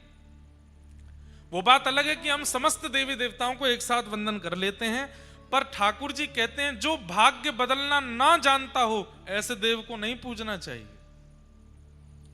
चमत्कार दिखा देता हो, कुछ आपके जीवन में कुछ आप चाहते हैं वो वस्तु दे देता हो, उसको देवता नहीं कहते। देवता उसको कहते हैं जो भाग्य में नहीं था उसको भी प्रदान कर दे, वो देव है, उसको वंदन करो। और एक बात हम आपसे स्पष्ट कर दें, भाग्य में नहीं है उसको प्रदान करने की सामर्थ्य नारायण में है, और वही नारायण श्री कृष्ण के रूप में विराजमान है। सभी देवी देवताओं को वंदन करो, पूजो, सबको प्रणाम करो, पर इष्ट तो एक ही होना चाहिए। भाग्य बदलने की जिसमें सामर्थ्य ना हो, उस देव को पूजने की आज्ञा नहीं है शास्त्रों में। मुख्य रूप से तो पंचदेव बताए गए हैं जिनको हमें पूजना चाहिए। तो 33 कोटि देवता किस किस को पूजोगे? पंचदेवों में पहले देव का नाम है सूर्य, दूसरे देव हैं शिव, तीसरे देव हैं गणपति, चौथी देवी हैं जो सब जगह विराजमान है, और 5वें नारायण। इन पंच को प्रणाम की आज्ञा है। इन 5 के ही जो अलग अलग रूप हैं उनको प्रणाम करना चाहिए, उनको वंदन करना चाहिए, उन्हीं को इष्ट मानना चाहिए। ये पंच हैं सर्वोपरि, सूर्य, शिव, गणपति, देवी और नारायण। इन पंचों को प्रणाम करने की आज्ञा है। अब इनके अलावा कोई अगर अन्य देवी देवताओं को स्पेसिफिक रूप से प्रणाम करता है तो वो समय लगा रहा है, उसमें कोई विशेष उसको भाव मिलने वाला नहीं। अब सूर्य को प्रणाम कीजिए, शिव को प्रणाम। अब शिव के जितने रूप हैं, शिव के अनेक रूप हैं, उनमें से 11 रुद्र भी हैं, एक हनुमान जी भी हैं, उनको भी प्रणाम करने का अधिकार है। गणपति हैं, गणपति के भी कई रूप हैं, उनको प्रणाम करने की आज्ञा है। देवी के अनेक रूप हैं, श्री उमिया माता साक्षात पार्वती जी के रूप में विराजमान है, इनको प्रणाम करने की आज्ञा है। नारायण, नारायण के कितने रूप हैं? नारायण ही श्री कृष्ण है, नारायण ही श्री राम है। नारायण के जितने रूप हैं सबको प्रणाम करने की आज्ञा है, सबको वंदन करने की आज्ञा है। इन पंच के अलावा अगर आप किसी देवी देवता को पूजते हैं उसमें दोष नहीं है, पर लाभ भी नहीं है। आपका भला, आपका मंगल इन पंचदेव के प्रणाम में है। इनको प्रणाम करो, इनको वंदन करो, इनकी पूजा करो। अब इसमें आता है ग्राम देव, इष्ट देव, कुल देव, वो अलग वस्तु हो जाती है। वो ठीक है, आपकी परंपरा उनको पूजती आई, आप उनको वंदन कर सकते हो, पर हृदय में स्थान इन पंच को ही देना चाहिए। इसलिए भगवान ने ब्रजवासियों से इंद्र की पूजा बंद करा करके, अब यों कहें कि मेरी पूजा करो तो ब्रजवासी पूजेंगे नहीं, तब ठाकुर जी ने अपने ही सब्स्टिट्यूट के रूप में गिरिराज जी की पूजा करवाई। इनकी पूजा करो, इनको वंदन करो, और गिरिराज पूजन किया। अब कथा तो हम बहुत बार गिरिराज जी की खूब विस्तार से कह चुके हैं, पर प्रणाम करते हैं। आगे बंधुओं, भगवान ने रास विहार किया और रास के प्रसंग में हम लोग प्रवेश करते हैं। भगवान पिता रात्रि शरदोत्फुल्ल मल्लिका विक्षरन्तुम मनश्चक्रे योग मायामुपाश्रित। जीवात्मा और परमात्मा के मिलन को रास कहते हैं, और उसमें भी एक विशेष प्रकार है। जीवात्मा भगवान से मिलने का प्रयास करे वो रास नहीं, परमात्मा जीवात्मा से मिलने का प्रयास करे वो रास है। ध्यान से सुनिएगा, जीवात्मा परमात्मा से मिलने का प्रयास करे वो रस है, वो रास नहीं है।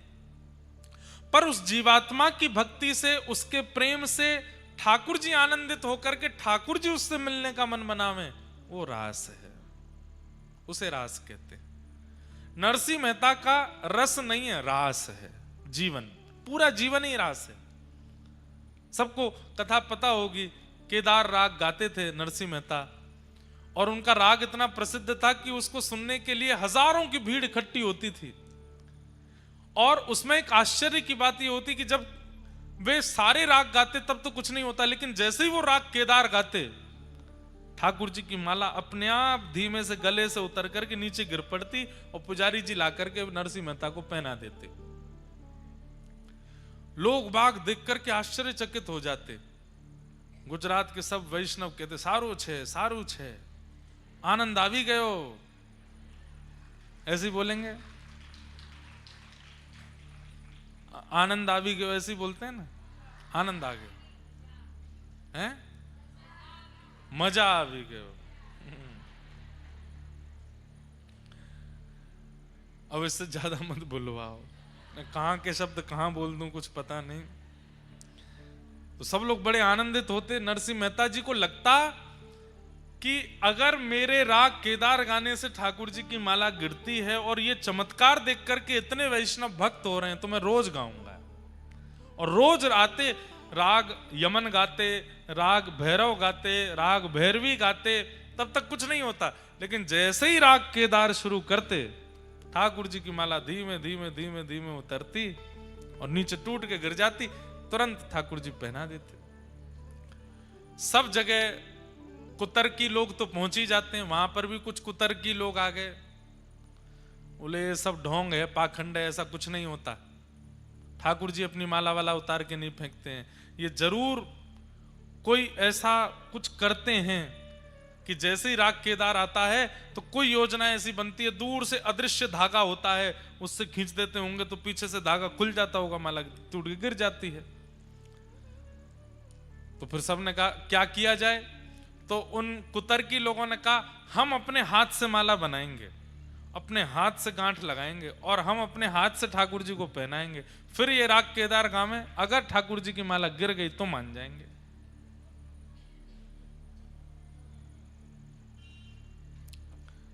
ठीक है। अब नरसिंह मेहता बेचारे इतने संपन्न तो नहीं थे, कहीं से किसी सेठ से कर्जा ले रखा था उन्होंने। सेठ जी भी उसी दिन अपना कर्जा मांगने आ गए, बोले कि मेरा कर्जा लौटाओ। नरसिंह मेहता बोले अभी व्यवस्था नहीं है, मैं जल्दी आपका जो कर्ज है वो लौटा दूंगा, ब्याज सहित लौटा दूंगा। बोले तुम तो रोज कल कल कर रहे हो, हमारा पैसा लौटा नहीं रहे हो, एक काम करो। बोले क्या? कुछ गिरवी रखो हमारे पास। क्या गिरवी रखूं? मेरे पास गिरवी रखने को भी कुछ नहीं है। तो सेठ जी का जो मुनीम था वो बोला ये एक राग गाते हैं केदार, जिसकी वजह से पूरे नगर में इनका प्रचार और नाम है, वो राग ही केदार, इनसे गिरवी रखवा लो। जब तक ये पैसा वापस नहीं लौटाएंगे राग केदार नहीं गा सकते, हमारे पास गिरवी रखा है राग। नरसिंह मेहता बोले अब आप ले लो। बोले लिख के दो, राग केदार और गिरवी कर दो हमको। कर दिया गिरवी। और यहां पे वो अगले दिन ही वो योजना हो गई कि वो कुतर्की लोग माला बना के लाएंगे और आज अगर माला गिरी तो मान जाएंगे कि इन ठाकुर जी सांचे भक्त हैं नरसिंह मेहता। अगले दिन नरसिंह मेहता पहुंचे, असंख्य भीड़ इकट्ठी हुई आज देखने के लिए। आज दूध का पानी का पानी हो जाएगा कि नरसिंह मेहता के गायने से, राग केदार गाने से माला गिरती है कि नहीं। और नरसिंह मेहता बोले आज तो राग केदार गा ही नहीं सकता मैं, क्यों? गिरवी रख के आया हूं। और वो सेठ जी का मुनीम खड़ा था वहीं पे, टेढ़ी नजर से बोले गा मत देना, गिरवी रखा है। बड़ी संकट में पड़ गए, बोले क्या करूं नाथ। नरसिंह मेहता अनेक अनेक राग गाते रहे, खूब देर तक कुछ ना कुछ गाते रहे।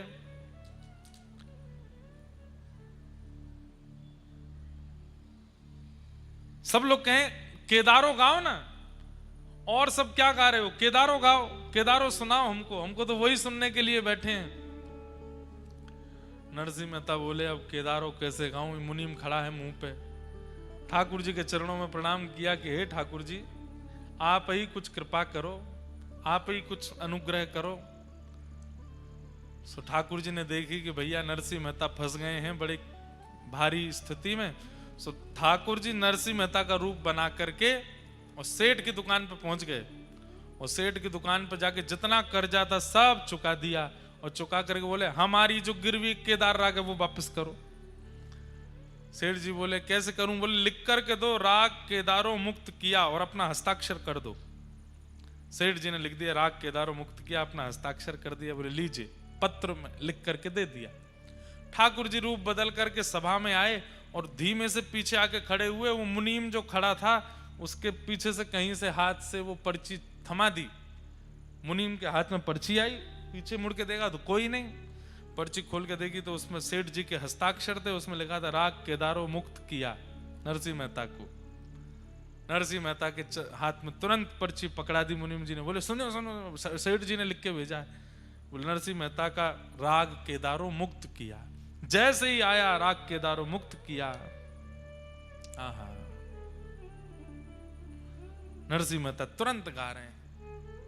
अब ये पद तो नहीं गाया होगा, वो तो गुजराती में गाए, पर मैं हिंदी में 2 लाइन सुना दूं। राग केदार ठाकुर जी को कितना प्रिय है। राजत फूल कुंज पिय प्यारी, राजत फूल कुंज पिय प्यारी, राजत फूल कुंज पिय प्यारी, राजत फूल कुंज पिय प्यारी, फूलन कलश पताका झालर, फूलन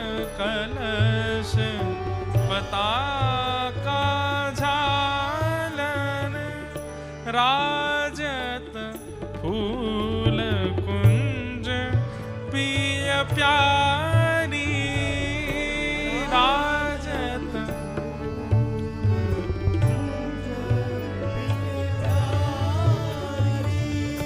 फूलन सो निरतत अली गावत फूलन सो निरतत आनंद मगन महारी राजत आनंद मगन महारी हे राजत फूल कुंज पिय प्यारी राजत फूल कुंज जैसे ही नरसिंह मेहता ने राग केदारो गायो, ये केदार राग है, जैसे ही केदार राग गाया सब देख रहे हैं ठाकुर जी की ओर। बोले आज तो मोटे सूत की माला पहनाई है, बाहर के लोगों ने बना के पहनाई है, आज गिरेगी कि नहीं। और जैसे ही दो शब्द गाए हैं नरसिंह मेहता ने राग केदार में, इतने में ही फूल की वह माला ठाकुर जी के गले से टूट करके नीचे गिर गई। सब जय जयकार करने लगे, भक्त वत्सल भगवान की जय, द्वारिकाधीश की जय, भक्तराज नरसिंह मेहता की। और माला ला करके नरसिंह मेहता को पहना दी। नेत्रों से अश्रु गिरने लगे, ठाकुर जी के चरणों में प्रणाम किया, सब जय जयकार करने लगे। पर नरसिंह मेहता को चिंता, मुनीम के पास गए, बोले सुन पैसा तो लौटाया नहीं, राग मुक्त कैसे हुआ? बोले हमें क्या पता, पता नहीं कोई पर्ची दे गया हाथ में। नरसिंह मेहता दौड़ करके गए और मुनीम जी से, वो सेठ जी के पास जाके, आपकी बड़ी कृपा, आज आपने हमारी लाज बचा ली, मैं जल्दी पैसा लौटा दूंगा। सेठ जी बोले पैसा तो आ गया। आ गया? कौन देके गया? बोले अरे भांग भांग खा लिए नरसिंह मेहता जी, खुद ही तो आए थे आप, स्वयं आए, सारा ब्याज सहित सारा पैसा लौटा करके चले गए। नरसिंह मेहता बोले मैं कब आया आपके पास? बोले मैं तो नहीं आया, मैं तो मंदिर में था। अरे आप आए थे, यहाँ बैठे, बैठ करके सब देके गए और हमसे खुद लिखवा के हस्ताक्षर करवा के ले गए। नरसिंह मेहता समझ गए कौन आयो है, ये तो हमारे सांवरिया सेठ आए हैं, हमारे द्वारिकाधीश आए हैं, वही आए हैं रूप धारण करके। सेठ जी को हृदय से लगा लिया, बोले धन्य हैं आप। बोले क्यों? जिनके हम द्वार पर जा जा करके गुण गाते हैं वो आपके द्वार पर आए थे, साक्षात द्वारिकाधीश पधारे थे, वही आए, मैं नहीं आया, मेरी सामर्थ्य नहीं। कितनी बार नरसिंह मेहता जी के लिए ठाकुर जी कहते हैं जूनागढ़ 56 बार आए, 52 बार है, 52 बार ठाकुर जी। बताओ, इसे कहते हैं क्या? रास। इसे क्या कहते हैं? रास। ये ठाकुर जी 52 बार आए। यहां गुजरात में रहने वाले लोग, सबकी तो नहीं, पर गुजरात में अपने 40-50 साल व्यतीत करने वाले लोग अपने पूरे 50 साल के जीवन में 52 बार द्वारिका नहीं गए होंगे। पर नरसिंह मेहता के लिए 52 बार ठाकुर जी जूनागढ़ आ गए। ये है रास। आप जाते हैं ठाकुर जी के पास, वो रस है, पर ठाकुर जी आते हैं आपके पास, ये रास है। और ये रास की कथा वही है। हम ऐसी भावना, ऐसा प्रेम, ऐसा स्वभाव, ऐसी बुद्धि, ऐसे विचारों का निर्माण कर लें, ठाकुर जी को आना पड़े हमारे पास, उसे रास कहते हैं। आप कथा सुनने के लिए वृंदावन आते, वो रस है, पर कथा आपके लिए ऊंझा आई है, ये रास है। कथा आपके लिए यहां पधारी है, रास है। कल परसों एक भाई वहां पे जब अन्नकूट था तो एक भाई बोला मैं बहुत विचलित हो रहा था महाराज जी, 15 दिन से वृंदावन जाना है। मैया से बोला चलो वृंदावन, वो बेचारे हाथ वो खड़े कर रहे हैं पीछे से बोले महाराज जी इतना विचलित हो रहा, मैया से बोला चलो वृंदावन, चलो वृंदावन, और बस मन बना लिया था अब तो वृंदावन जाना है। बोले जैसे ही स्कूटर से निकला, बाहर बोर्ड देखा, बोले मुझे विश्वास ही नहीं हुआ कि यहाँ कथा होने वाली है। और जैसे ही बोर्ड देखा तो सोचा कि हम नहीं गए वृंदावन, वृंदावन आ गया ऊंझा। ये है रास। सबके साथ नहीं होता, सबके जीवन में नहीं होता, सबके भाव में नहीं होता। हाँ, हर बार भी नहीं होगा। करते रहो प्रयास, आप रस करते रहो। तो ऐसा मान लीजिए कि 100 रस आप करो तो उसके बदले 1 रास ठाकुर जी आपके साथ करेंगे। परंतु अपनी स्थिति ऐसी बना लो जैसी मीराबाई की हो गई। मीराबाई के संग रस नहीं होता, फिर रास ही होने लगा। नरसिंह मेहता के संग रास होता है, सूरदास जी के साथ रास होता है, कुम्मन दास के साथ रास होता है, कृष्णदास के साथ रास होता है, श्रीमद वल्लभाचार्य जी के साथ रास होता है, गुसाई जी के साथ रास होता है। हमारे साथ रस होता है, रास नहीं। कोई कहता है भक्ति के पथ पर, आप अपनी व्यासपीठ को भक्ति पथ का नाम देते हो, इस भक्ति पथ का गंतव्य क्या है? मैंने कहा वैसे तो इसका गंतव्य कुछ है नहीं, पर फिर भी तुम्हें चाहिए उत्तर, तो रस से प्रारंभ होकर जो रास तक ले जावे वही भक्ति पथ है। जो रस से प्रारंभ हो और रास की स्थिति में अवस्थित कर दे। कल एक पद गाया ना, वो रास का ही पद है। तू है सखी बड़ भाग बड़ी, नंदलाल तेरे घर आवत है। हमारे परम पूजनीय श्री प्रेमानंद जी महाराज कहीं नहीं जाते, वृंदावन में ही रहते हैं, अपनी कुटिया में विराजे रहते हैं। पर उनके साथ कैसा रास होता है? जगन्नाथपुरी का प्रसाद भी वहीं आ जाता है, द्वारिका का प्रसाद भी वहीं आ जाता है, महाकालेश्वर भगवान का प्रसाद भी वहीं आ जाता है। सब जगह के पुजारी वहीं पहुंच जाते हैं, बड़े बड़े संत वहां पहुंच जाते हैं, बड़े बड़े आचार्य वहीं पहुंच जाते हैं। ये क्या है? ये रास ही तो हो रहा है उनके साथ में, सब उनके पास पहुंच जाते हैं। ये रास है, उनके साथ रास है। तू अपनो श्रृंगार करत है, तू अपनो श्रृंगार करत है। एक बात मैं कह दूं, जो व्यक्ति नित्य तिलक लगाता है, नित्य स्वरूप धारण करता है, कुछ दिन तो वो स्वयं करता है, पर जब ऐसा कई लोगों को देखोगे आप, अभी जैसे हम तिलक लगा रहे हैं, किसी दिन आपने अगर मुझे बिना तिलक के देखा तो मेरा मुंह अजीब सा लगेगा। जो लोग तिलक स्वरूप रोज लगाते हैं, कभी कभी उनको बिना तिलक चंदन के देख लोगे तो बहुत विचित्र लगते हैं। अरे राम, ऐसा लग रहा है कुछ छूट गया, कुछ रह गया। जिस दिन ऐसा स्वरूप हो जाए कि बिना तिलक के हम अच्छे ना लगने लगे, उस दिन ये समझ जाओ ये तिलक नहीं, ठाकुर जी का श्रृंगार है। ठाकुर जी स्वयं करके जाते हैं आपका। जिस दिन आपके मुख की शोभा, आपके तन की शोभा ठाकुर जी के संबंधी तिलक से, संबंधी तुलसी कंठी माला से, संबंधी धोती से, संबंधी शिखा से, संबंधी बगलबंदी से आपके तन की शोभा बढ़ने लग जाए, समझ जाओ कि अब आपका श्रृंगार ठाकुर जी करते हैं। तू अपनो श्रृंगार करत है, तू अपनो श्रृंगार करत है। मुझे ये वार्ता इतनी अच्छी लगती कुम्मन दास जी की। कुम्मन दास जी के घर में आरसी नहीं है, शीशा नहीं है। कुम्मन दास जी एक पात्र में जल भर लेते हैं और उसमें अपनी छाया देखते हैं, और छाया देख करके फिर अपना तिलक स्वरूप लगाते हैं। ठाकुर जी कुम्मन दास जी से इतने प्रसन्न हो गए कि ठाकुर जी रोज कुम्मन दास जी की कुटिया में आते हैं, छोटे से लाला। सवेरे सवेरे ठाकुर जी आ जाएं और कुम्मन दास जी की गोद में बैठ जाएं। कुम्मन दास जी तैयार नहा धो के बैठे तिलक स्वरूप लगाने, ठाकुर जी आके धम्म से गोदी में बैठ जाएं। अरे कुम्मना, कहा कर रहे हो? अरे जय जय, आ गए आप? जय हो, प्रणाम। ठाकुर जी के चरण छूए, कुम्मन दास जी के सिर पे हाथ धरे। ठाकुर खुश रहे, कुम्मना खुश रहे। कहा कर रहे हो? तिलक लगा रहा हूं। जय जय। कैसे लगाएगो? अरे कठौतों में जल भरो है, यही मैं छाया देख के लगा लूंगा। अरे तू काय को कठौता देखे, रुक मैं तेरे सामने बैठूं, मैं बताऊंगा वैसा लगा। ठाकुर जी सामने बैठ कर कहें, हाँ कुम्मना अब लगा। सो कुम्मन दास जी ऐसे रखे, अन्य इतकू कर, हाँ इतकू, अब धर ले, हाँ अब खींच ले ऊपर, खींच ले। अब यहाँ एक बिंदी धर दे, यहाँ बिंदी धर ले, यहाँ धर ले, एक यहाँ धर ले, यहाँ बना ले गोला सो। तभी तो कुमनदास जी कह रहे हैं ये रास है।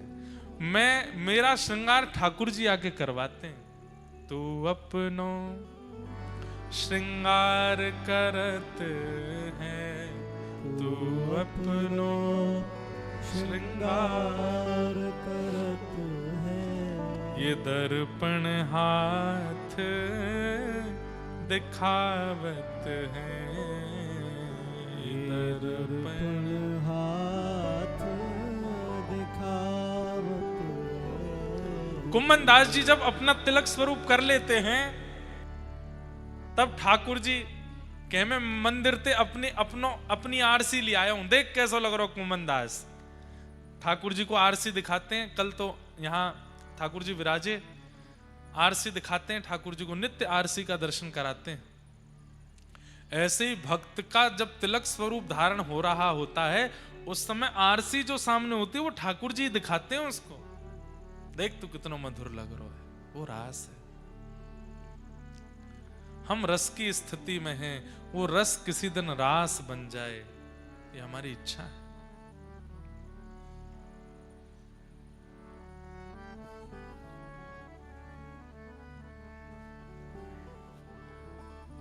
ब्रज की गोपियों के साथ ठाकुर जी ने रास किया। नाचने को रास नहीं कहते, रास तो ठाकुर जी की कृपा को कहते हैं कि ठाकुर जी आपके संग क्या क्या लीला कर रहे हैं, उन सबको रास में अवस्थित करते जाओ।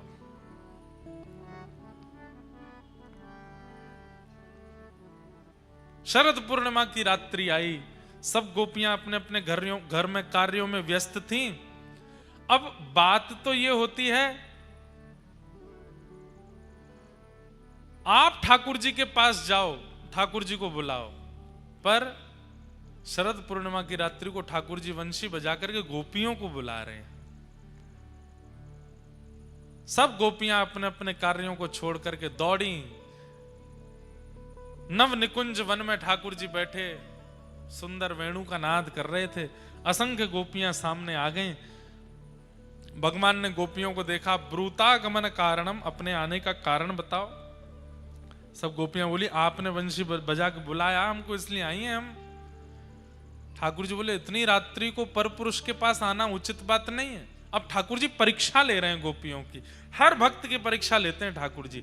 जब वह भक्ति पथ पर आता है, बहुत ध्यान से सुनिएगा, जब भक्त भक्ति पथ पर आता है तो ठाकुर जी संसार की योग्यताएं दिखा करके उसकी परीक्षा लेते हैं कि तुम लौट जाओ। संसार की योग्यता दिखा करके, संसार की श्रेष्ठता बता करके कहते हैं कि तुम लौट जाओ। और जो लौट जाता है वो हार जाता है, जो नहीं लौटता खड़ा रहता है। बोले चाहे तुम जितने भी महिमा बताओ संसार की, हम लौट के जाने वाले नहीं हैं। वही रास में प्रवेश कर जाता है। गोपियों को खूब समझाया ठाकुर जी ने, पतिव्रता नारी का धर्म क्या होता है, स्त्री धर्म क्या होता है, आदि आदि।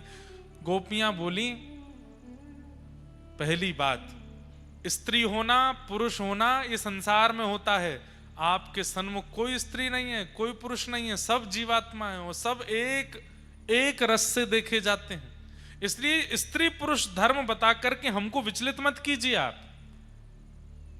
आपके सामने कोई स्त्री पुरुष नहीं है, आप सबको एक समान मानते हो।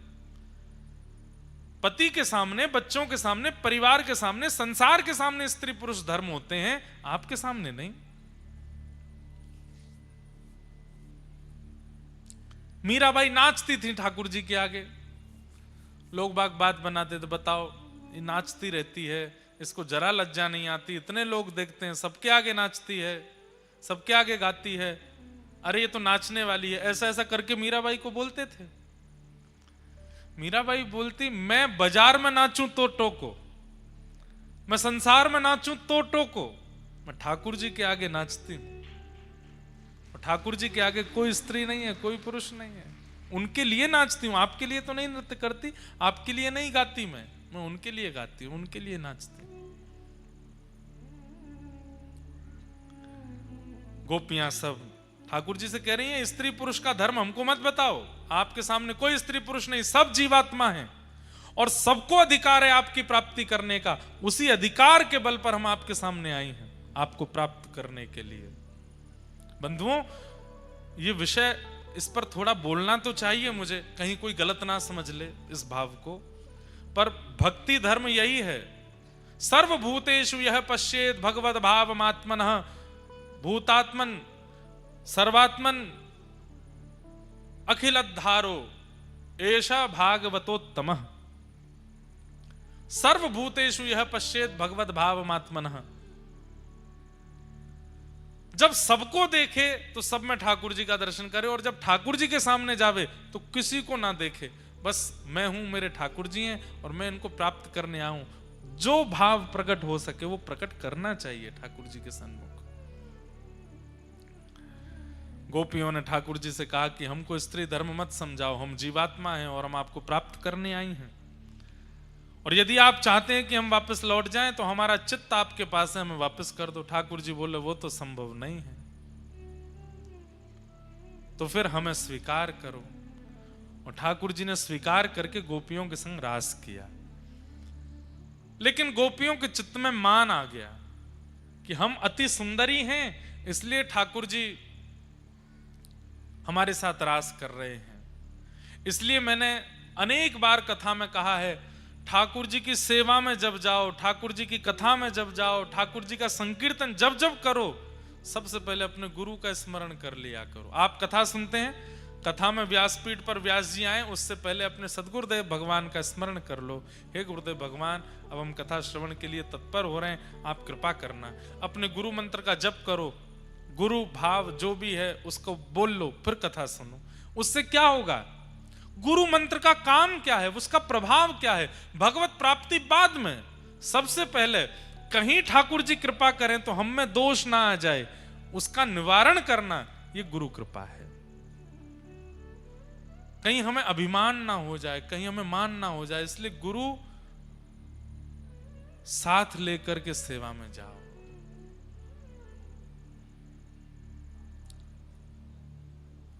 हमें मान ना हो जाए। श्री नाभाजी महाराज ने भक्तमाल जी की रचना की। सब लोग इधर देखिए, ध्यान से सुनो। श्री नाभाजी महाराज ने भक्तमाल की रचना की। तो कहते हैं कि जब भक्तमाल की रचना नाभाजी कर रहे थे, उनके चित्त में अपने आप भक्त प्रकट होते जा रहे थे और नाभाजी उनका यश लिखते जा रहे थे।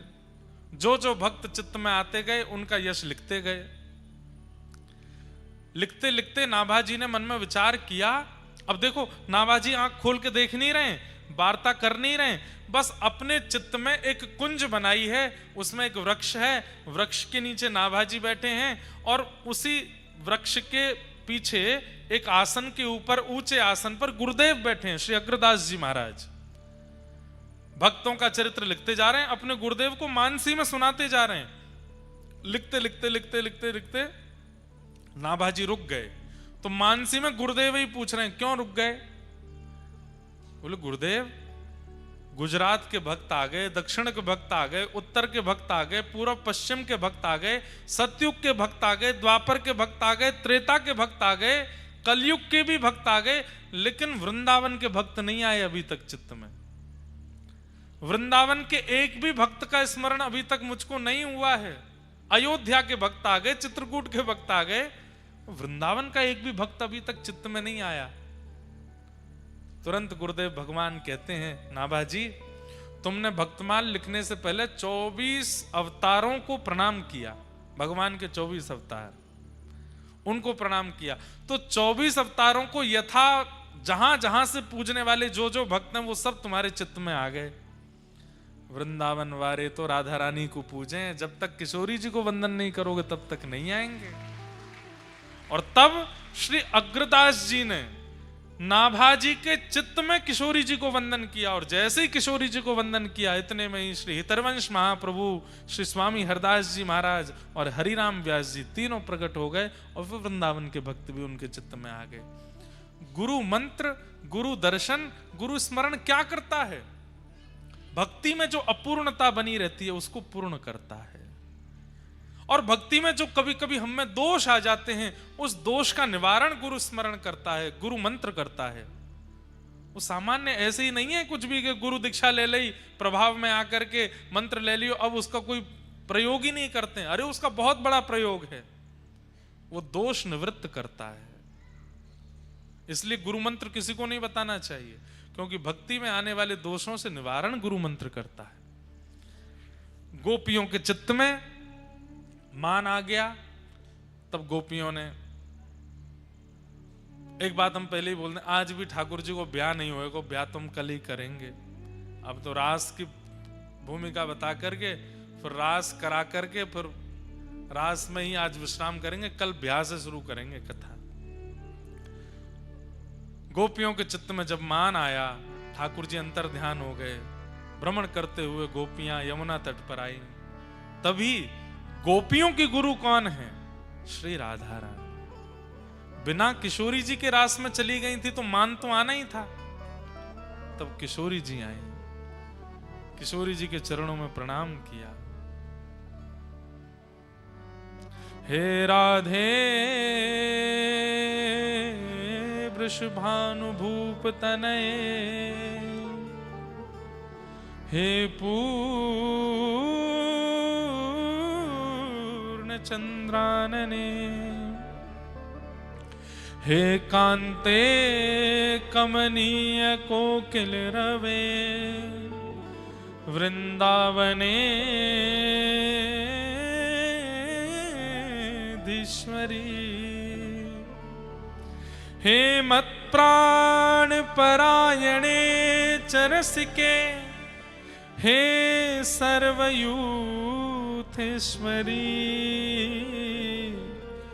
आगत्य त्वरितं प्रपत्य मनिषं, मान्दीनमानन्दिनम्।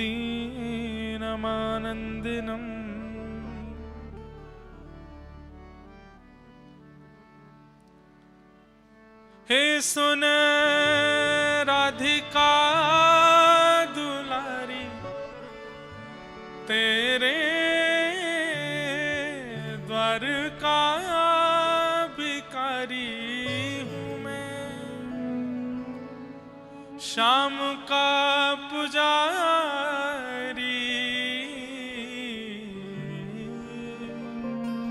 पीड़ा है हमारी हमें, श्याम ना मिला हमें, श्याम ना मिला हमें, श्याम ना मिला हमें, श्याम ना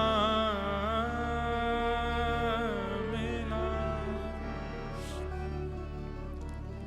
देता है कन्हाई जिसे प्रेम की दशा, देता है कन्हाई जिसे प्रेम की दशा। ओ सब विधि उसकी लेता है परीक्षा,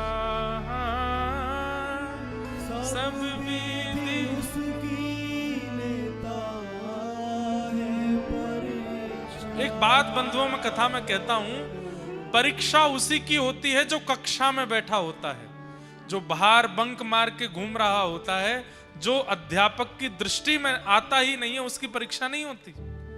जिनके जीवन में कोई परीक्षा नहीं है, वो ऐसा ही मान लीजिए कि आप अभी प्रेम की कक्षा से बाहर बैठे हो, अध्यापक रूपी श्री कृष्ण को दिख ही नहीं रहे हो, इसलिए आपकी परीक्षा नहीं हो रही। सब कुछ बहुत स्मूथ चल रहा है, बहुत बढ़िया चल रहा है, सब कुछ बहुत व्यवस्थित चल रहा है।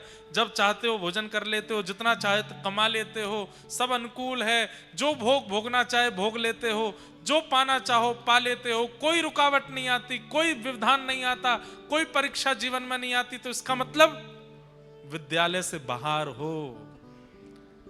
जिस दिन विद्यालय में प्रवेश करोगे, अध्यापक की दृष्टि में आओगे, तो अध्यापक तो परीक्षा लेता है। जिनके जीवन में परीक्षाएं आती हैं वो सौभाग्य मानिए अपना, श्री कृष्ण देख रहे हैं इसीलिए परीक्षा आती है, ठाकुर जी की दृष्टि है, इसीलिए जीवन में संकट आ जाते हैं। बस घबराइएगा नहीं, परीक्षा पत्र को लीजिए, अपने गुरुदेव का स्मरण कीजिए, और गुरुदेव ने जो जो सिखाया, जो जो पढ़ाया, जो जो सुनाया है अपने वचनों से, उनका स्मरण करके भर दीजिए उस परीक्षा के पत्र को, उस परीक्षा की घड़ी को पार कर लीजिए अपने गुरु के वचनामृतों को स्मरण करके। क्या होता है जब अध्यापक परीक्षा लेता है और परीक्षा अच्छे से पास कर देता है बालक, अध्यापक उसको समीप बुलाता है, बहुत प्रसन्न होकर के उसकी पीठ थपथपाता है, कभी कभी हृदय से भी लगाता है। ऐसे ही ठाकुर जी परीक्षा लेते हैं। जो व्यक्ति अपने गुरु स्मरण करके, गुरु वचनामृतों को याद करके उस परीक्षा से निकल जाता है, उस जीवन की घड़ी को पार कर लेता है, ठाकुर जी हृदय से लगा लेते हैं, वाह मैं तोते बहुत प्रसन्न हूं, मैं तोते बहुत सुखी हूं। देता है कन्हाई जिसे प्रेम की दशा, देता है कन्हाई जिसे प्रेम की दशा। हो सब विधि उसकी लेता है परीक्षा, हो सब विधि उसकी लेता है परीक्षा। कभी निकट बुलाए, कभी बुलाए, कभी दूरियां बढ़ाए, कभी छलिया हाथ नहीं आए, छलिया हाथ नहीं आए, हमें श्याम ना मिला, हमें श्याम ना मिला, हमें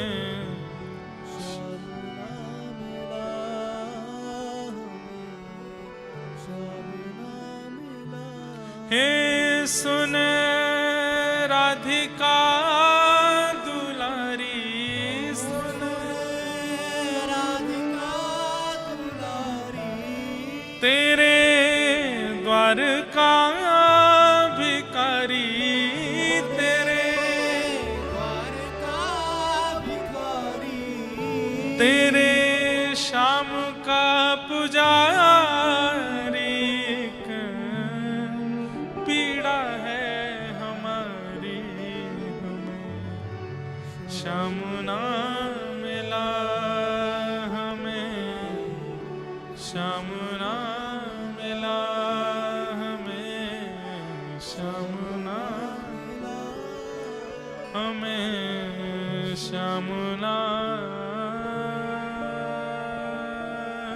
मिला।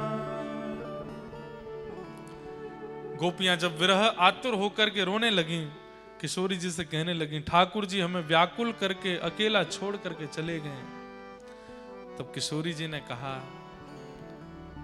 ठाकुर जी एक चीज से मिलते हैं। बोले क्या? गाओ, पुकारो, बुलाओ, अपनी विरह वेदना सुनाओ, रसिक प्रीतम हित चित्त की बातें गिरधारी जी सो कहिए। अपने हित की बातें, अपने मन की बातें कहो ठाकुर जी से, गा करके सुनाओ, उसी से मिलते हैं ठाकुर जी। गोपियां गाने लगी, हा नाथ रमण प्रेष्ठ